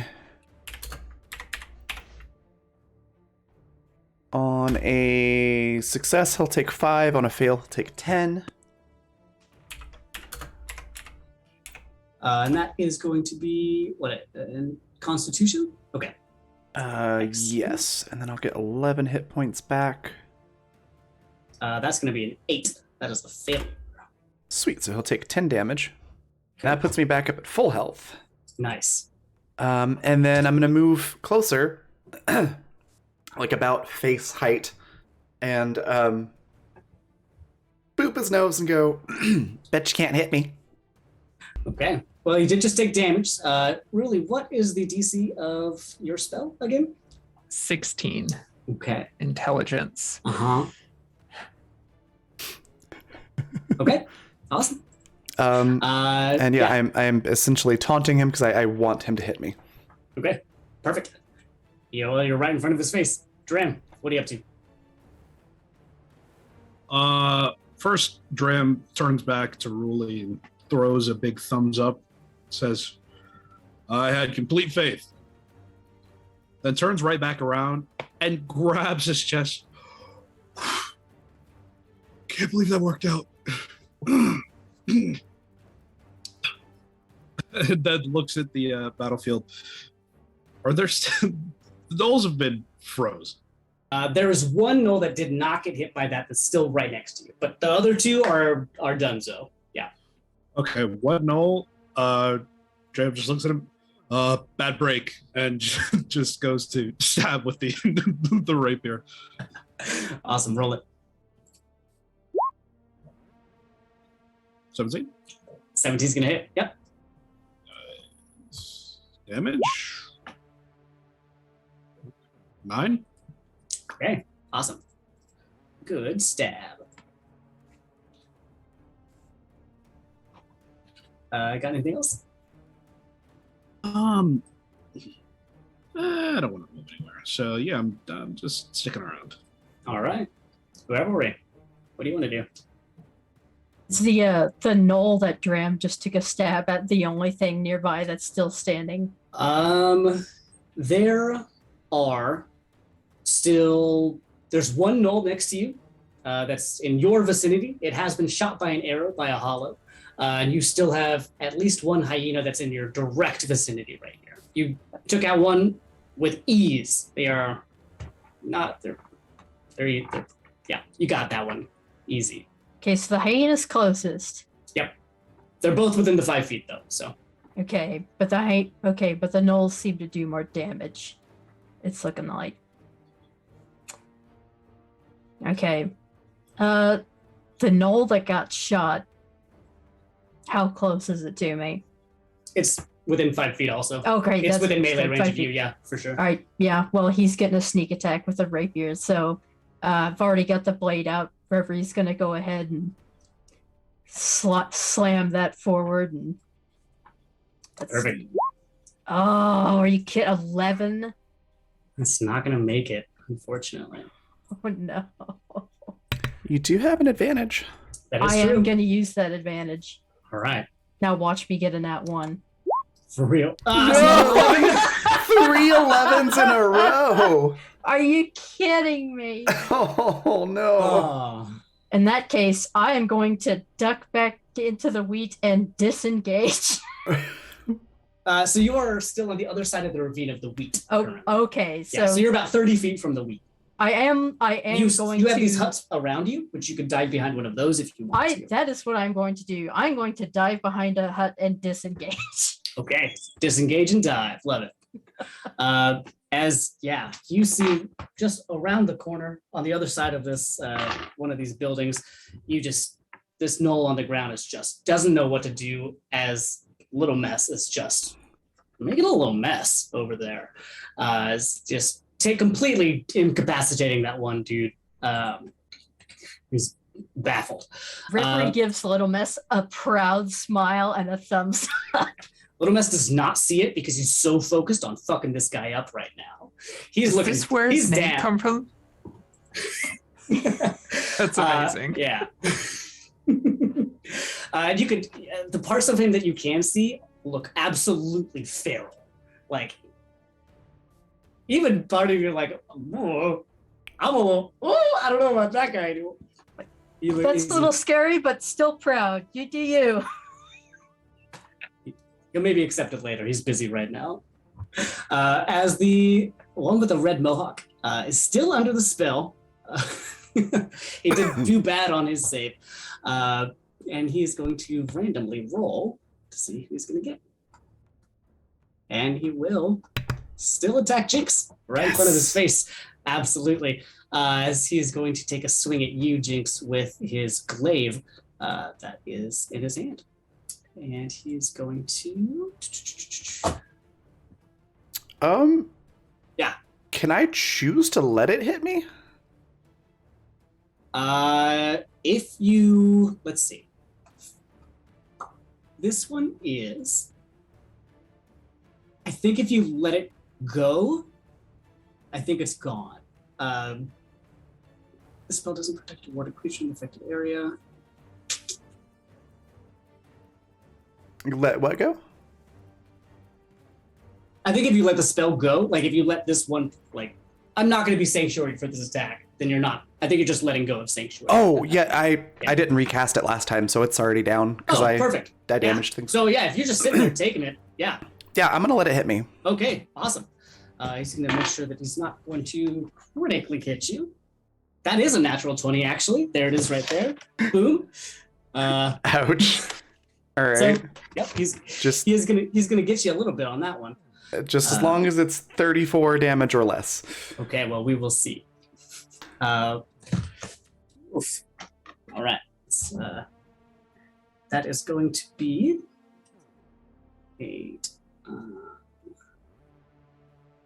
21 slashing damage. With the Okay, glaive. I can deal with that. Yeah. And I have a reaction that I'm gonna do. Okay. Okay, yeah, that As drops he me down whips to up and that just drops a me tip, down. but that's all you need. That drops me down to 14 hit points, and then we're gonna spend a level 3 spell slot, and we're gonna cast Hellish Rebuke, Okay. which is gonna be 4d10 damage. Nice. So it's a saving throw deal. Okay. Let's see. That's a natural one. So like, I mean, it doesn't really. Okay, Yeah. so that's Yeah. 26 fire damage. Woof. Um, Nice. So yeah, Jinx gets hits and just like, and then boom. That's horrifying. Yeah, she's hey, kind of crazy. hey, Jinx, tell me what this looks like when you completely decimate this guy right in front of you. So yeah, it's a big hit. Obviously, Jinx is bloodied, but just laughs, and then points her finger at him, and he just erupts into flames. And then as the flames die down, there's nothing but dust left, and Jinx is still cackling. Amazing. And completely horrifying. Awesome. and that is Jinx in a nutshell. Okay, awesome.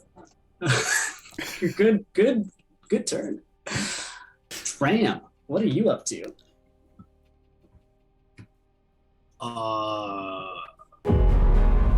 Yeah, just take that thing in front of me, I suppose. So, right here, attack. Okay. Nice. That is for sure gonna hit. Thanks so much for that raid. Live from the apocalypse. Welcome in. Hey everybody, thanks for being here.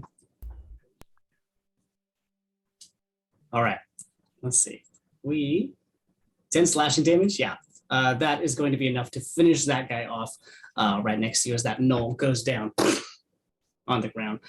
Still in your general area are, there's the hyena that is pretty close to where Reverie is. The knoll that's pretty close to where Reverie is, still within 10 feet of where you are. And there's a lot of other targets that are just a little bit further out. All right. Well, I'm gonna move closer to the knoll. I can't actually attack this turn, but I'll get him. I'll get within melee range, so we're near each other. And Drim will also sort of look back at where Jinx has exploded, and then just it's like that meme. I have no fear. And then, one fear. One fear, yeah. Yeah. I fear one thing. Oh, that makes me so happy. That's so fitting. It's very purposeful that Dram is now facing away from where Jinx is. I don't blame you. So are all the gnolls. All right. Reverie, you just ducked behind a little hut. You got a few things that are within your range and a lot of things that are looking to get in your range. What do you want to do? I feel like I don't want to take away what Little Mess's playmate there. Okay. What do I got here around me? Other than Little Mess's playmate. So yeah, you got Little Mess dealing with this knoll right now. Right next to you, within 10 feet, are the hyena that was right there. There's still the knoll that Dram is approaching currently that has the arrow sticking out of the back that a hollow is shooting. Those are the closest targets to you, but within 30 feet of you are about 5 or 6 different knolls. You have still about 8 hyenas that are around in the farm area. The giant cheetahs are kind of dealing with each other right now. There's 2 different giant hyena fights that are happening in different parts of the zone currently. One is in the pit and one is over on the side, but they're currently heading towards the pit. It looks like they are scuffling for sure. And there are still about 4 of those dire hyenas that are up and around that haven't sprinted in any general direction just yet, but they do look like they are not happy about what's happening currently. But they're still a little bit further away from you. They're moving in your direction, but this whole farm that you're on currently is, again, about 1,000 square feet, at least in this little center zone right here. So they got a little bit of time until they get to you. I think since it's close by, just to whittle the numbers down, I'm just going to go ahead and go for that hyena. Nice. It's nice and close to me, so let's watch and see if roll 20's nice or not. So I'm going to sneak attack with a rapier again. Okay. 15. That's going to hit, yeah. 14 sneak and 6 piercing. Woof, yeah. That hyena just with one slash of your sword it's done. And I'm going to use cunning action to hide again. Love it. Because cowards live to see another day. Hell yeah, they do, and never forget it. All right. Once again, Little Mess is going hard on this knoll. So hard, in fact, that little mess is done. As he stands up, you just see just a mess, just all over. And as he stands up, you can got finally a look at his face and the rest of his demeanor right now. As you can tell, his nails are now claws, and his teeth are now fangs, and he now has a lot more hair than he had before. His eyes kind of are going wild right now, and they look to be kind of shooting out little flares of bright green, as he's just kind of vibrating with energy at the moment as well. And he looks around, trying to just find his next victim, as he identifies somebody and just leaps behind the building, going to work. The pack leader has still failed his save, so Jinx. Oh no, he's dead. Never mind. I'm going to delete him from my list. Good job, Jinx. The rest of the gnolls do look around, and they do. Some of them do notice, but not all of them do. He just. And after losing their leader currently, and maybe forever, they start to get a little bit more nervous. Some of them are still in the fray, but the ones that were a little bit further back are now.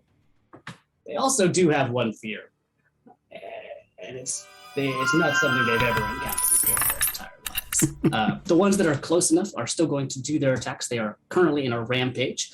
So the one that is right next to you, Revelry, is going to attack first, and that is going to be not natural 20, but that is still going to hit.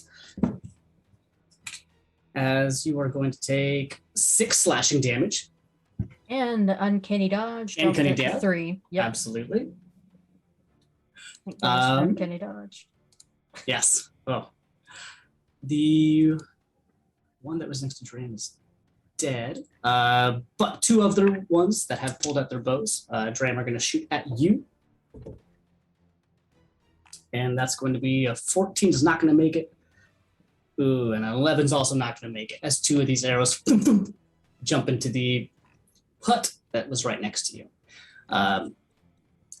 As it looks like they're, number 1, dying off, and number 2, getting a little bit skeptical about what's going on in this fight. As you see another arrow fly from the grass as a hollow shoots the one that just shot at you and sinks him with an arrow, and sinks him with another arrow, as the one that was shooting at you just crumples down. As Nataro also is carving away at some of these other ones that are a little bit further away, missing on one shot, but hitting on the other one. The 2 pairs of cheetahs that are actively fighting each other, still actively fighting each other. As you see a few of these gnolls actually jump on the 4 remaining cheetahs and just yeet themselves into a couple of the huts, actually. They dive in there and you can see them start to rummage through some things. They hopped off and they got on. They're currently, a few of them are digging around in some of the huts, as the flowers are still taking full control of the zone. There's not very much actual ground left other than your corner that you are all currently standing in. Really, what do you want to do? They look to be kind of backing up, but there's still a few of them in the general zone. Yeah, so the ones that are engaged with our front line, with Reverie and Dram, they're along this ravine, right? More or less. So it's like they're kind of at the corner.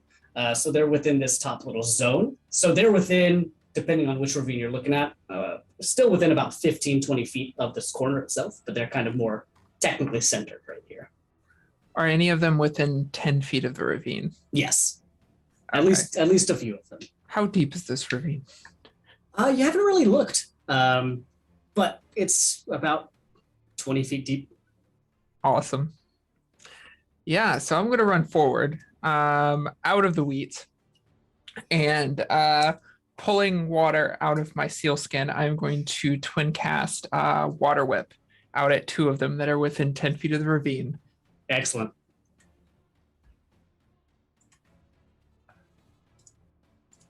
Great point. These will be attacks. Where is the first one's a 17, Second one's a 15. These Yeah, are two both of- separate. Both of those are going to hit Awesome. if you're swinging at two different knolls.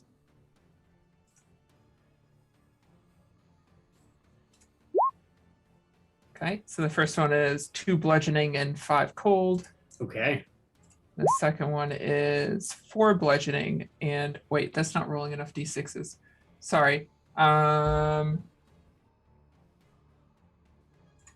Add 3 cold onto it, so 8 cold for the first one and 2 bludgeoning, and 10 cold for the second and 4 bludgeoning. And the whips wrap around their waist and yank them 10 feet towards me, dropping them into the ravine. Awesome. Then both of them are going to try to make a dex save on that. Both going to fail. They're both going to take some fall damage also. As they just plummet. You don't hear anything else. I got those. Jinx, what are you up to? So Jinx is still laughing maniacally. Yeah. Are there any other gnolls close to me?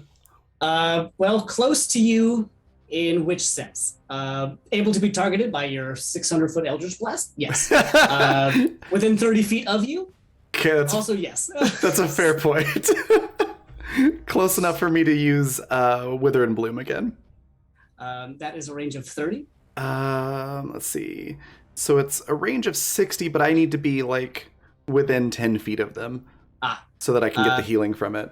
I see. So yeah, there's a few others. There's about 10 gnolls left. About 5 of them look very skeptical, but they're all within currently about 30 feet of you. Some are a little bit further out, but there's at least 2 that are within 20 feet of where you currently are. Okay, let's go about 10 feet away from them.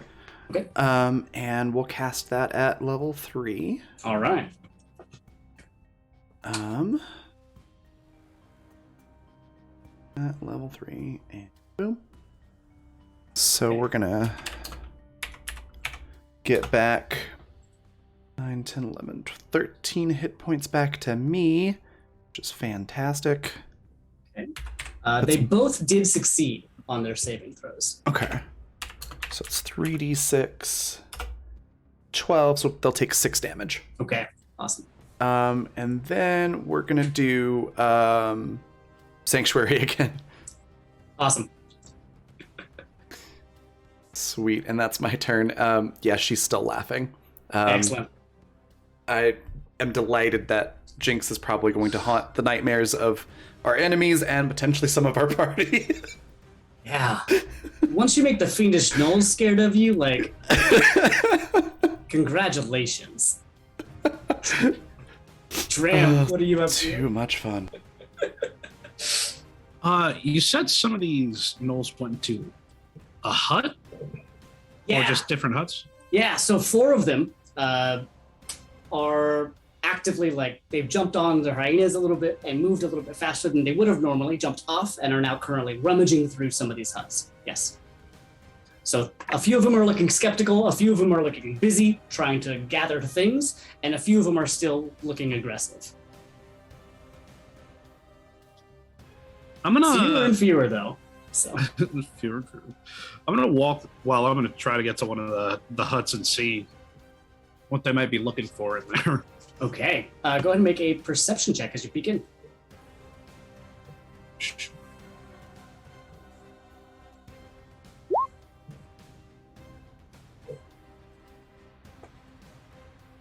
All right, awesome, cool, nice.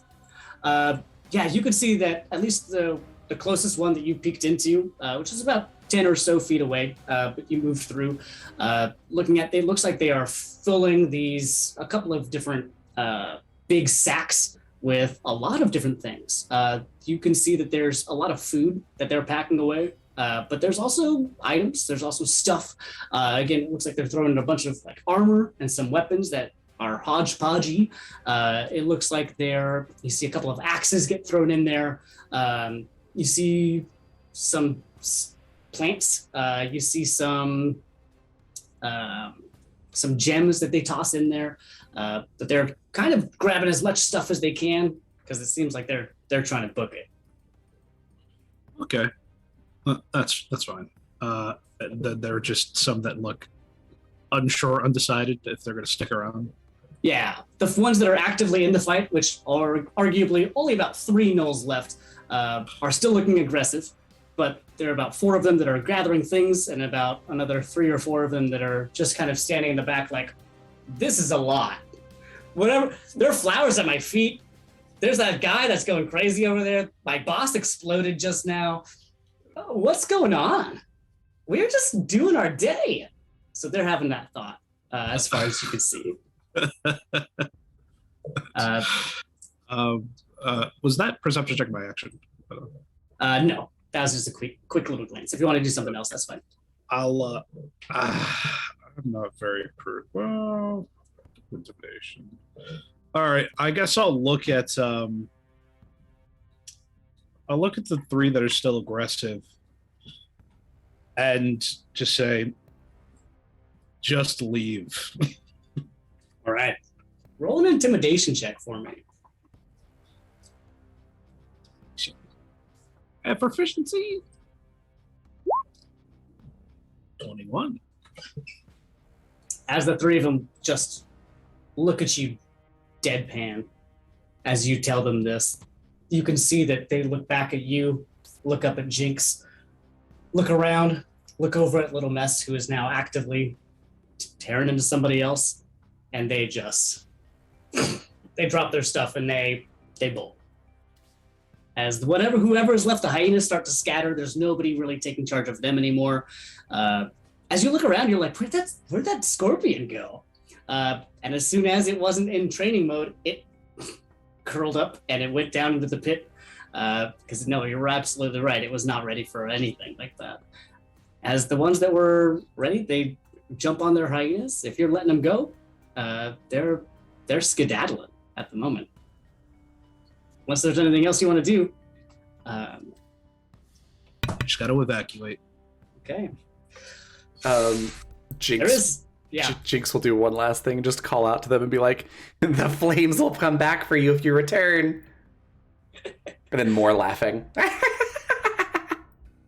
Underneath your laughter, you see sprinting underneath you, Little Mess, as he leaps over the ravine and chases after a gnoll that did not make it onto a hyena and just tackles him down as well. Little Mess does not want them to get away. As funny. the other 2, a hollow on the other side of the ravine puts his bow away. Nataru puts down and takes off the spell. As Little Mess gets up eventually. That gnoll didn't make it out. And comes back, and you can see him slowly start to calm back down as he realizes that these are actually my friends and I need to take a breath. And we're over it. We're done. You're so impressive in battle.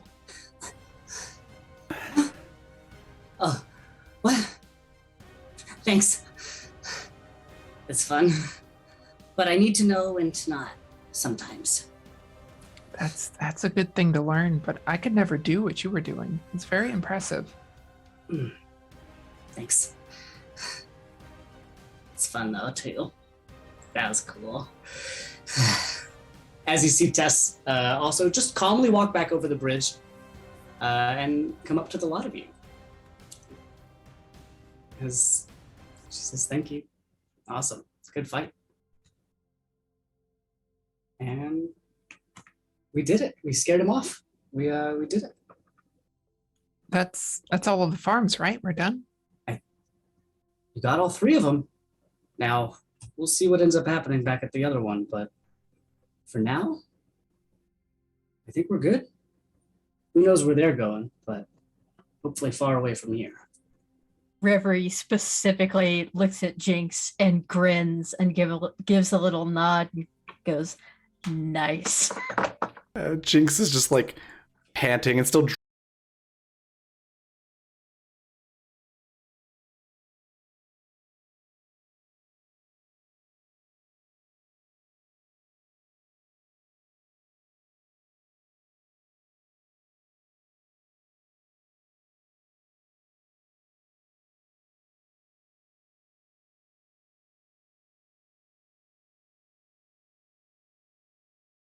screen, not the I'm not connecting. Oh, Nice. there we go. Oh, hey! We're back. Sweet. I've got bandwidth showing back, and yes, it's back. Sweet. And it looks like we got a follower. Yes. 500. So you have all successfully evacuated and removed the hostile entities from all three of Morris's old farms. Congratulations. You are currently at the West Farm, which is still, if you're heading back to Morris, going to be a couple hours of travel. But if you're heading to the West Star eventually, it's going to be a couple hours of travel that direction. But they are kind of, you're at the fork at the moment. So it depends on what we want to do next time. But hey, good fight. That was awesome. And we're going to figure out what we do then next week. I Awesome. think that's gonna put us on our end for right now. Yeah, that was so much fun. We're gonna go raid someone here shortly. Before we do, though, once again, thanks to Live from the Apocalypse for that awesome raid, and to a Will M Scream. I may have that seems like there's a pun there that I might be missing with how I'm pronouncing. But thank you for the follow, which puts us up to 500 followers. So I really appreciate that. Yeah, before we go on a raid, I'm gonna let everybody say what their favorite part was, where we can find them, anything they'd like to share or plug, and we'll go reverse order from how we started. So Andy, we'll start with you. All right, awesome. Hey everybody. Wow, what a fun little fight. I like that whole thing. Honestly, I think my favorite part was the introductions of the flower folk, as that just turned into the whole thing, and it was awesome. I'm very into things like that. That was really fun. But the whole fight, you guys are really good at dealing with one enemy, and you're also really good at dealing with a lot of enemies. Great job. That was awesome. Where you can find me is on Twitter at Martinez Tweets. I have a Patreon that I'm starting to actually add stuff to, including a lot of the stuff here from our Feywild games in the realms of Nymfindor, stuff about hags and stuff about some items that we might have seen already or might not see until a little bit later. But there's some things over there as well. I'll be posting some of those on Twitter also. Some other stuff that you might see me in, not immediately, but in the future. I've been actually in talks with Queen's Court Gaming for a little bit. So we are doing a Mounds in the Yard game that we're recording this weekend, actually. So I don't know when that'll be actually live, but we'll talk about that a little bit more next week. Oh, awesome. Yeah, so that's been really, really fun to start to jump in with some of their stuff as well. Besides that, I am going to be streaming tomorrow, probably on Twitch on my channel, Martinez Streams. We're going to be playing, I think we played some Insurmountable, which is a mountain climbing game about the tundra-y area, but also about time loops. And I don't know what's happening, actually, and it's pretty cool. So I'm probably going to be playing some of that tomorrow. But besides that, yeah, teaching has been going good, and we're doing some of this fun game. Awesome. Next, we've got Anna. What was your favorite part? Where can folks find you? Anything you want to share or plug? Yes. Favorite part, I think, was finally finding out where Little Mess's name comes from. That is amazing. Had no idea that's where that was going to go. Love that. That is definitely my favorite part. But yeah, I'm Anna, aka Archival Dust Bunny, most places on the internet, queer and trans advocate, museum worker, TTRPG streamer, and podcaster. If any of that sounds interesting, you can find me on Twitter at Archival Dust Bun. As far as where to find me next, if you missed it, our finale for our sponsored Parslings game over on Guild of the Phoenix was last night, but all of that is available on demand. It was a very chaotic game that ended very happily for the gays. So go and check that out if you've been watching it or want to jump into it now. This Thursday, you can catch me on Ballad of the Seven Dice in the evening for the premiere of The Timeless Journey, which is our monthly Ryutama game. I will be playing a young merchant who is out just trying to find her place in the world. Very much a Kiki's Delivery Service-esque story for that. This Sunday, you can catch the premiere of Neon Revolution, which is our Thirsty Sword Lesbians game over on Weave the Tale. It's gonna be a lot of fun. It's set in a kind of cyberpunk-esque future. I am playing the daughter and heir to a notorious crime family. So very different character than you see over here as I play Ruli. That's gonna be a lot of fun. It's very queer. We have an amazing cast. There's gonna be so much flirting and romancing. So definitely check that out. That's Sunday afternoon, I think at 2 or 2:30 on Weave the Tale. Next, 2 Mondays from now, the 30th is also the premiere of Greetings from Republic City, our Avatar Legends game over on Party Wipe Games. I will be playing a waterbender from the Northern Water Tribe who was involved in the Water Tribe Civil War and has a lot of feelings about it and has since left for Republic City. We're going to be picking up the story about what happened to the Equalist movement after that was kind of brushed to the side in Legend of Korra, dealing with ramifications of that afterwards. I have a number of other games coming up as well this month and next that I cannot announce yet, but the best place to see where and when those will happen is on my Twitter. And of course, if sci-fi or podcast or more you're thinking, find me a Response Team Omnicron, a Lancer actual play podcast, playing through the No Room for a Wallflower adventure setting, following a PR team who unexpectedly ends up on the front lines of a brewing conflict. We have giant mech battles, sci-fi feels, narrative first combat. We just hit 2K downloads. So we're very excited about that. So you should come and see what all the fuss is about. You can find us anywhere you normally get your podcast and on Twitter at RT Omnicron. Awesome. And then next we've got Par. What was your favorite part? Where can folks find you? Anything you want to share or plug? Oh, so many parts. I mean, Little Mess's Little Mess. Ruli's Blizzard, of course. Water Whip was also a lot of fun. I just always hear the Wilhelm scream. I think that's why. Whenever something falls into a pit. But I think, it's gotta be Jinx goes big. Does not go home. And just ashing the boss. Yeah. Dram's gonna be thinking about that a lot. It's gonna haunt it for a long time. You can find me on Twitter at Par Professional, and also at Mr. Par 4E. You can find me on my Twitch, just Mr. Par, and you can find me here again next week with this lovely cast that I am able to play with, and this lovely campaign. Awesome. I'm really glad that you enjoyed Jinx being an agent of chaos. That was so much fun. Next, M, what was your favorite part? Where can folks find you? Anything you want to share or plug? Oh gosh, there was a lot. Little Mess making a rather big mess was delightful. Jinx blowing up. The flower folk. I did not see that coming. That was delightful. Gosh, there's just a lot of stuff. And then the whole Drams just leave. Like, just look around you, just leave. Oh, that whole thing was great. Absolutely loved it. You can find me. I will be here again at 7 p.m. Central Time this Friday for Welcome to Madison. It is a surreal / cosmic horror TTRPG.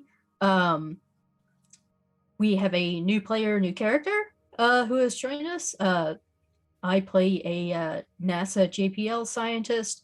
I am the one person in our party who does science and knows pretty much absolutely nothing about this magic bullshit going on.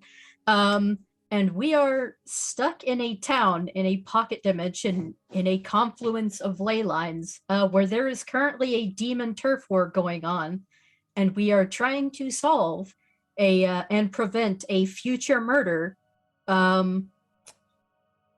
was apparently done by us, the party, to one of our other party members. So things got really intense and really creepy, and our entire party is freaked out. So I am looking forward to that because things got really intense really fast. It's really the character dynamics are a lot of fun. And then I will be back here next Tuesday, and you can find me at Timberdoodles on Twitter. I'm a digital artist and I complain a lot. Awesome.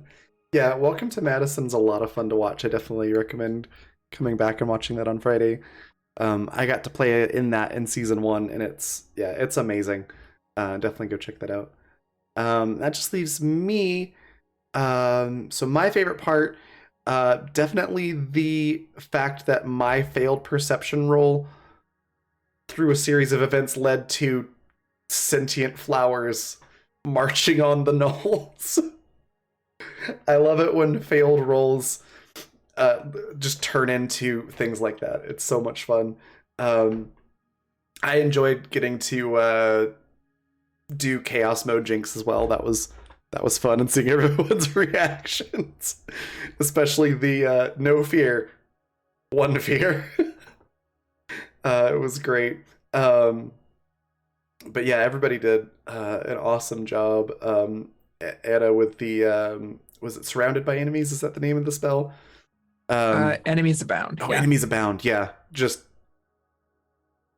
wonderful every time. It always saves our butts. So yeah, the whole thing was just a ton of fun. I really enjoyed it. You can find me next on Friday at noon Mountain Time, back here for Avatar Before the Ice Melted, which takes place about 10 years before Avatar The Last Airbender, where our party has escaped some spider vultures, which are as terrifying as they sound. They are not spider-sized, they are vulture-sized. But they managed to escape a horde of those and got to a town where they could rest, and next session they're going to be making their way to Ba Sing Se. So we'll see what new trouble they get into. And then, of course, 6 p.m. Mountain Time on Friday, we've got Welcome to Madison, where you won't really see me, but I'll be there behind the scenes running the stream. And then Saturday at 6 p.m. Mountain Time, we'll have Animus Absentus. So that's everything coming up. Other things to share or plug, go check out Children and Champions of the Fae. There's a link to that in chat. It's the supplement that we're using with D&D for this campaign. It's got a lot of really cool stuff in there. The sprite ancestry that I'm using for Jinx came from that. So it's a lot of fun. So go check that out. And then our sponsors are Fundamental RPG.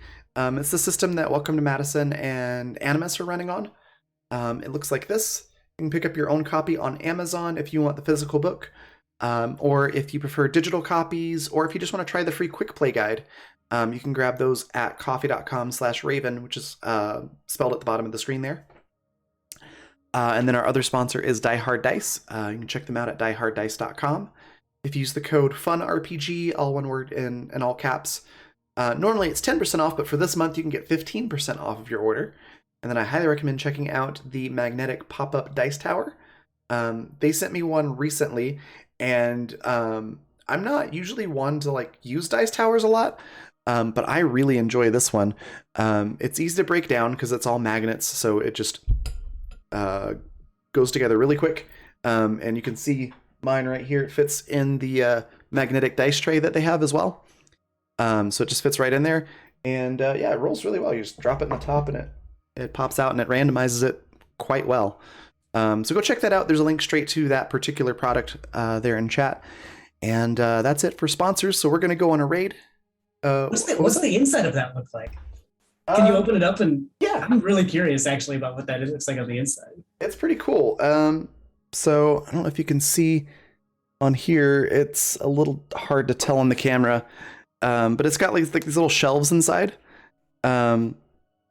and Okay. it just sort of the sides kind of come off, and then it just slides down or up rather. Awesome. So it's pretty neat. It's pretty That easy looks to put really cool. together. Yeah. And then, like I said, it just it'll stand up on its own. But if you have one of the Die Hard trays, it just fits perfectly right in there, and so it doesn't wobble at all or anything. It's pretty cool. But yeah, we're gonna go on a raid. We're gonna go raid We Are Nerdsmith, which is a fantastic group of folks over there. Definitely give them a follow if you're not doing so already. And then I will see you all on Friday. Bye, everybody.